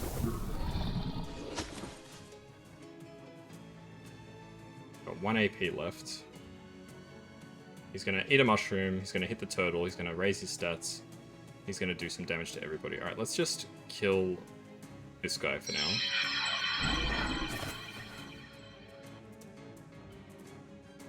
That's fine. You can hit the turtle. The turtle does his own thing, right? He's just loving life right now.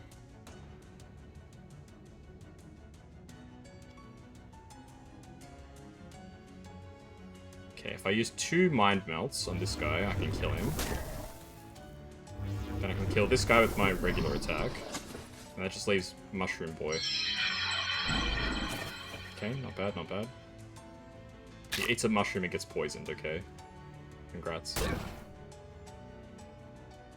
Okay, 11 damage. I can do 20, I think, with this, and then he dies from the poison. Easy. See what I mean? If you get lucky, you can win any fight, really.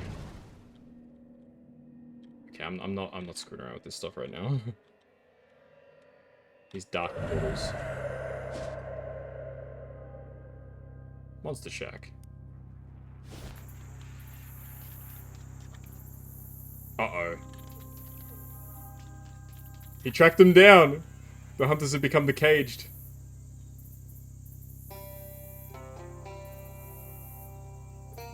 Accusing hunters, crimes grievous, butchering gatormen, killing mailman, despoiling land. Speak you, be accomplice, or be alligator. What I can say is I didn't kill the gatorman mailman. Words careful, choice deliberate, but believe you, found culprits, caged them. What will you do with those men? Mailman dead, suspect hunters, have trial, find guilty, consume them. Could you let them go, maybe? Am unaccepting, do justice, liquefy them. You're going to eat them? Drink them. No, it's fine.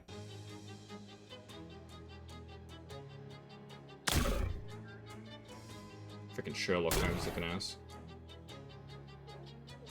Okay, I can just kill him with mind melts at this point. Inspector Legrand. There we go. Say goodbye. And see if the great detective can solve that murder. I mean, he definitely knows who killed him. Yeah, it was me. What happened here? Got snatched, didn't I? It's funny. I'm calmer than I thought I'd be. The mailman's slaughter's been hanging on my conscience some, and I think I'd been expecting the claw of Johnny Law before too long. But Paul, he wasn't wrapped up in this. It's not fair. He should go down for it too. Give Paul the voice of a gatorman. Paul and John's eyes widen in anticipation. He popped the lid off the grimy jar. A whispered breath escapes from the glass prison and wends its way through the bars of the cage, pausing in midair and then darting up Paul's nostrils. The new breath has invigorated Paul's muscles as well. Plump and pulsing biceps prise apart the arms of the cage. John cuts short his rejoicing move. Paul crouches over the body of a gatorman and keens in morning, his first noise with a new tongue. Sorry about that. Enough. Enough of obscene murder, in asymmetric service to animalistic idea, desire. Brother, your practice of violence is worse than base. It is vicious, it is corrupt, it is wrong. I call an end to all aggression. I call it now. At stake is the project of life itself. Paul, what are you saying? Then Paul says 3 words so painfully profound they reduce his brother to tears. What? It's not important. Come on, tell me. Don't worry about it. Look, everyone's moving on already. John falls to his knees and weeps, moaning in anguish when he sees his reflection in the sodden swamp water. Paul, the hunting, the killing, all of it, I did it to bring back your voice. In finding me a tongue, you gave away your heart. No longer can I recognize our blood in the ocean of it you've spilled. I call you brother no more. Let's focus on the positives. Paul has a low tongue. Leave this place, man. This can't be goodbye, brother. I don't wish it. Know that if I see you again, it will be for the last time. I will use the last of my life to build a ladder to heaven on my own, so I can protect the dinosaurs from men like you. Say thank you to nobody in particular. Can I still buy stuff from here? It seems our paths are fated to cross. How are things between you and your brother? He may be blood, but I will not call him brother. Our blood is undone by all which he has spilled in courses of violence and vengeances. When next we meet, he'll be in that azure empyrean, upon the highest rungs of the respective ladders to heaven. So not great then. What will you do now? I build a ladder to heaven, which as we speak, grows rung by rung. When will that be done? I expect not for several weeks.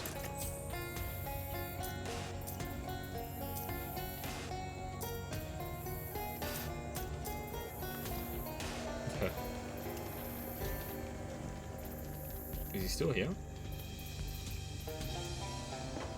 No, his brother's gone now. Damn. Alright, let's check out Monster Shack and I think we'll call it a night. You see a plume of smoke coming from behind a nearby clump of trees and brush, and as you draw near, the sounds of ragged cackling and giggling can be heard. Ooh, could it be a coven of real swamp witches? Sadly, no. But what you do find is possibly even weirder, a gang of scraggly-looking swamp hillbilly vampires tending a ratty old still. Oh hi, you fellas cooking up a batch of corns? Nope, rats. Ew. Of course, now that you're here, a whole nother recipe comes to mind. Matching up a solution. I'm pretty sure you can't make booze out of blood. It wouldn't ferment. Why not? Blood sugar is a real thing. Yes, but it'd have to be so diabetic I'd sweat pancake syrup. Look, maybe I can set you up some more appropriate ingredients. A few mathematical calculations later, and you've opened a portal to the fruits and vegetable dimension, and retrieved the bushel of custom, bright red ears of corn. There you go, blood corn. I made it by crossbreeding regular sweet corn with blood oranges. Well, heck, I reckon that solves our problem nicely. Thanks, feller. Don't mention it. No skeptics. Code reads, these kids are alright. Well, that's pretty heartwarming.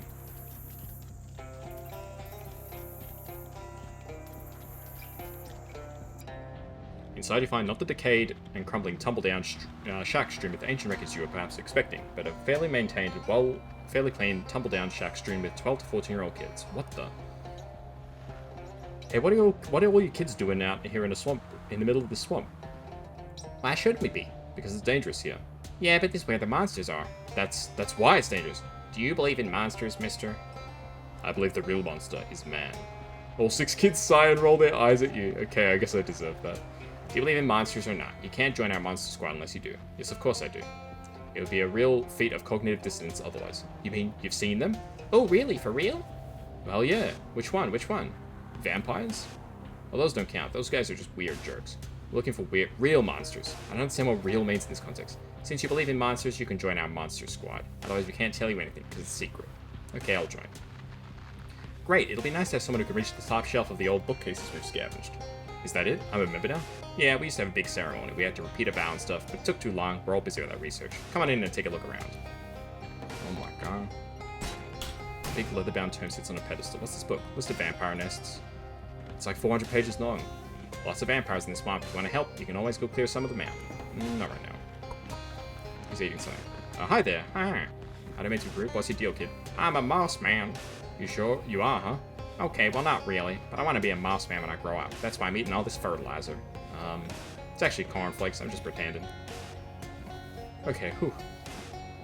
Yeah, I'm not crazy. Some people say I'm crazy for believing in the moss man, though. But I know he's real. I've seen him. What's a moss man? A man made of moss? Yep, he's all fuzzy and green. It's so neat. Oh, hey, you should go see him for yourself, then. If you bring back proof he exists, people won't think I'm weird anymore. Well, they might. Sure, I'll go have a look.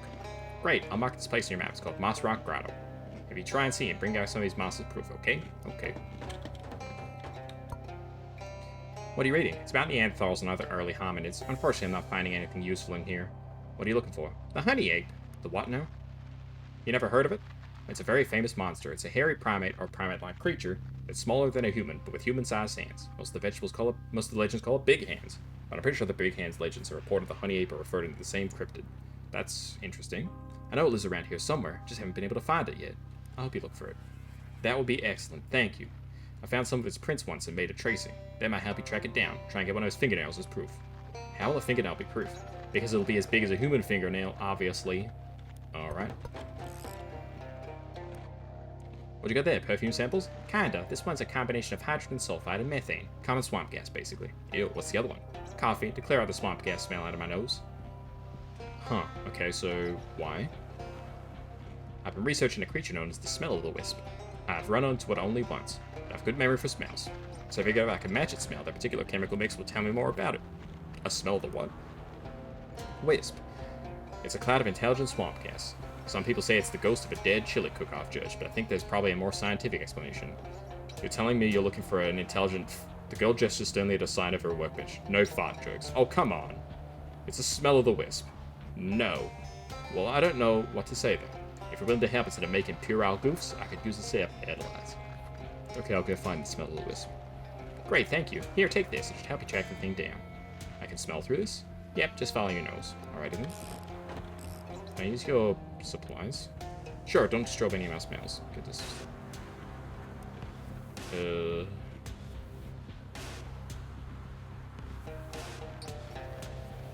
no, I don't need any of this stuff right now. There's a cat. Boris only. This cat had better be Boris, there's gonna be trouble. Boris is at you must know you're an outsider. Dozens of volumes of serial fantasy for young adults and older than average children, for instance. There's Wallace Gray and the Chalice of Lightning. What's this? Mascarpone, Monster, or the Modern Provolone. Ooh, it's summoned an ally. Ooh. Let's talk to these last 3 kids and we'll finish up. Hi there. Say, you're a grown-up. Can you help me with something? I'm not buying you any cigarettes. No. There's a... There's a swamp lady named Barbara Yargara. Everybody says she's just a fairy tale, but I know she's real because I've seen her hut right here in the swamp. But I know not if she's some sort of swamp lady who eats kids or not. Swamp lady? Well, I don't want to call her a swamp witch or a swamp hag or something like that. It would be mean to judge it that way without having even met her. Sheesh, kids these days. I'll check it out for you. Gee, great thanks. Here, I'll mark her hut in your sponge map. Anyways, bring back a feather to prove you met her, okay? She has feathers? I mean, from one of her pet birds. The story says she has a ton of them. How would you know it just isn't an ordinary feather I found somewhere? Well, you seem like a trustworthy person. Why do you need me to bring you proof at all? Because that's how quests work. Come on. Ask about the radio. What's the radio for?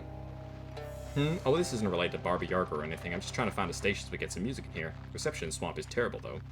Can you get WCGR on that rate? Can't seem to get to any station right now. Sorry. What's the triangle on the hat mean? It's one of the Great Pyramids. One of them, anyway. Ever seen him? Only on your hat. No, not personally. Well, maybe someday you will. Sure, who knows. Hi there, kid. Are you into flies? Well, kinda. They're interesting once you get over the gross factor. But I'm mostly studying these because what I'm really interested in is the flyman. The flyman? Yeah, or maybe the man-fly. I haven't decided which way's better yet. So what is the flyman and or man-fly? He's a scientist that moved into the old Flamberg place. I did a little spying on him. I think he's trying to turn himself into a giant fly. Why would anyone want to do that? I don't know. That's what's so interesting about him. Huh. She looks at her feet and blushes a little. Also, he's really handsome. For now, you mean? Well, yeah, I'd like to meet him, but I'm too shy. Can you help me out? Sure, I'll help. Oh, thank you. Thank you. Here, I'll show you where the house is. If you mean it, could you, bring back a souvenir? Like what? Maybe one of his chest hairs? Sure. What the hell? What a weird kid. What's this thing you're making? I don't really know yet. I'm kind of messing around with it because I'm taking a break from my main project. Hey, do you know anything about the chupa naranja? I try to avoid spicy food. It gives me hiccups. No, this is some kind of monster that eats scavengers. They're supposed to be from way down south, but I know there's one in the swamp somewhere. Unfortunately, no matter what kind of trap I build, it keeps escaping. You want to try? Sure, why not? Great, feel free to use my workbench over there. I've got plenty of spare parts and stuff. If you manage to catch it, bring back one of its nostrils as proof, okay? A nostril? Not the whole head or pelt? Oh no, I don't want to kill it, just prove it's out there. Okay. Build a chupa naranja trap. I'm guessing I... Oh shit. Smash your trap and start over.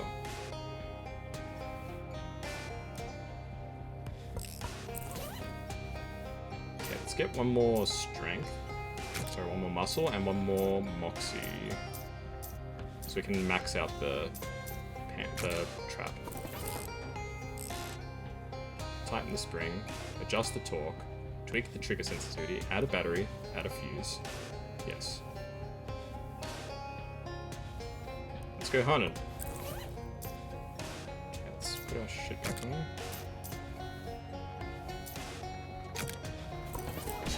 Anything to say about this?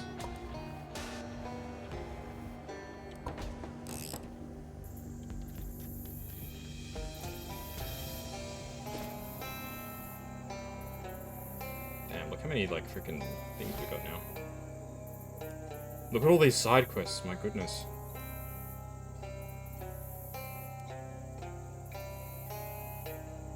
What's the Chupa Naranja one? We have to find the lair somewhere in the Big Most and set a trap for it, okay. But I think we'll leave it there. We've got a lot of side quests to do next time. Like, a lot. I need to figure out how to get rid of this freaking Dark Sigil. Like, I lost the battle and I just got -1 to all my stats. It doesn't seem fair, but I did lose the battle. Like, I can't, like, pretend I didn't or anything like that. But I'll try and figure out how to get rid of that. Maybe I'll look it up and see if it's easy. Probably have to beat the lady in a battle or something. Ending, yes, I'm gonna wrap it up there. We've gone for long enough, I think. Just over 3 hours. So yeah. Already? Don't tell me already, Harold. It's really hot.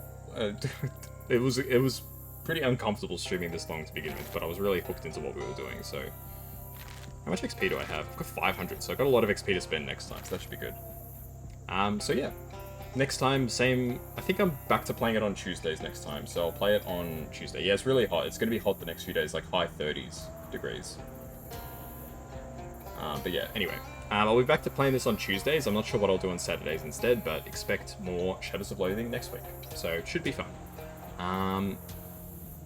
Definitely looking forward to playing more of this. It's been such a delight playing this game, honestly. It's been so much fun. So, yeah.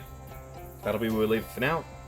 Good chunk of the way through Chapter 4. So many side quests to do, so we'll get into it next time. So I'll see you then. Bye-bye.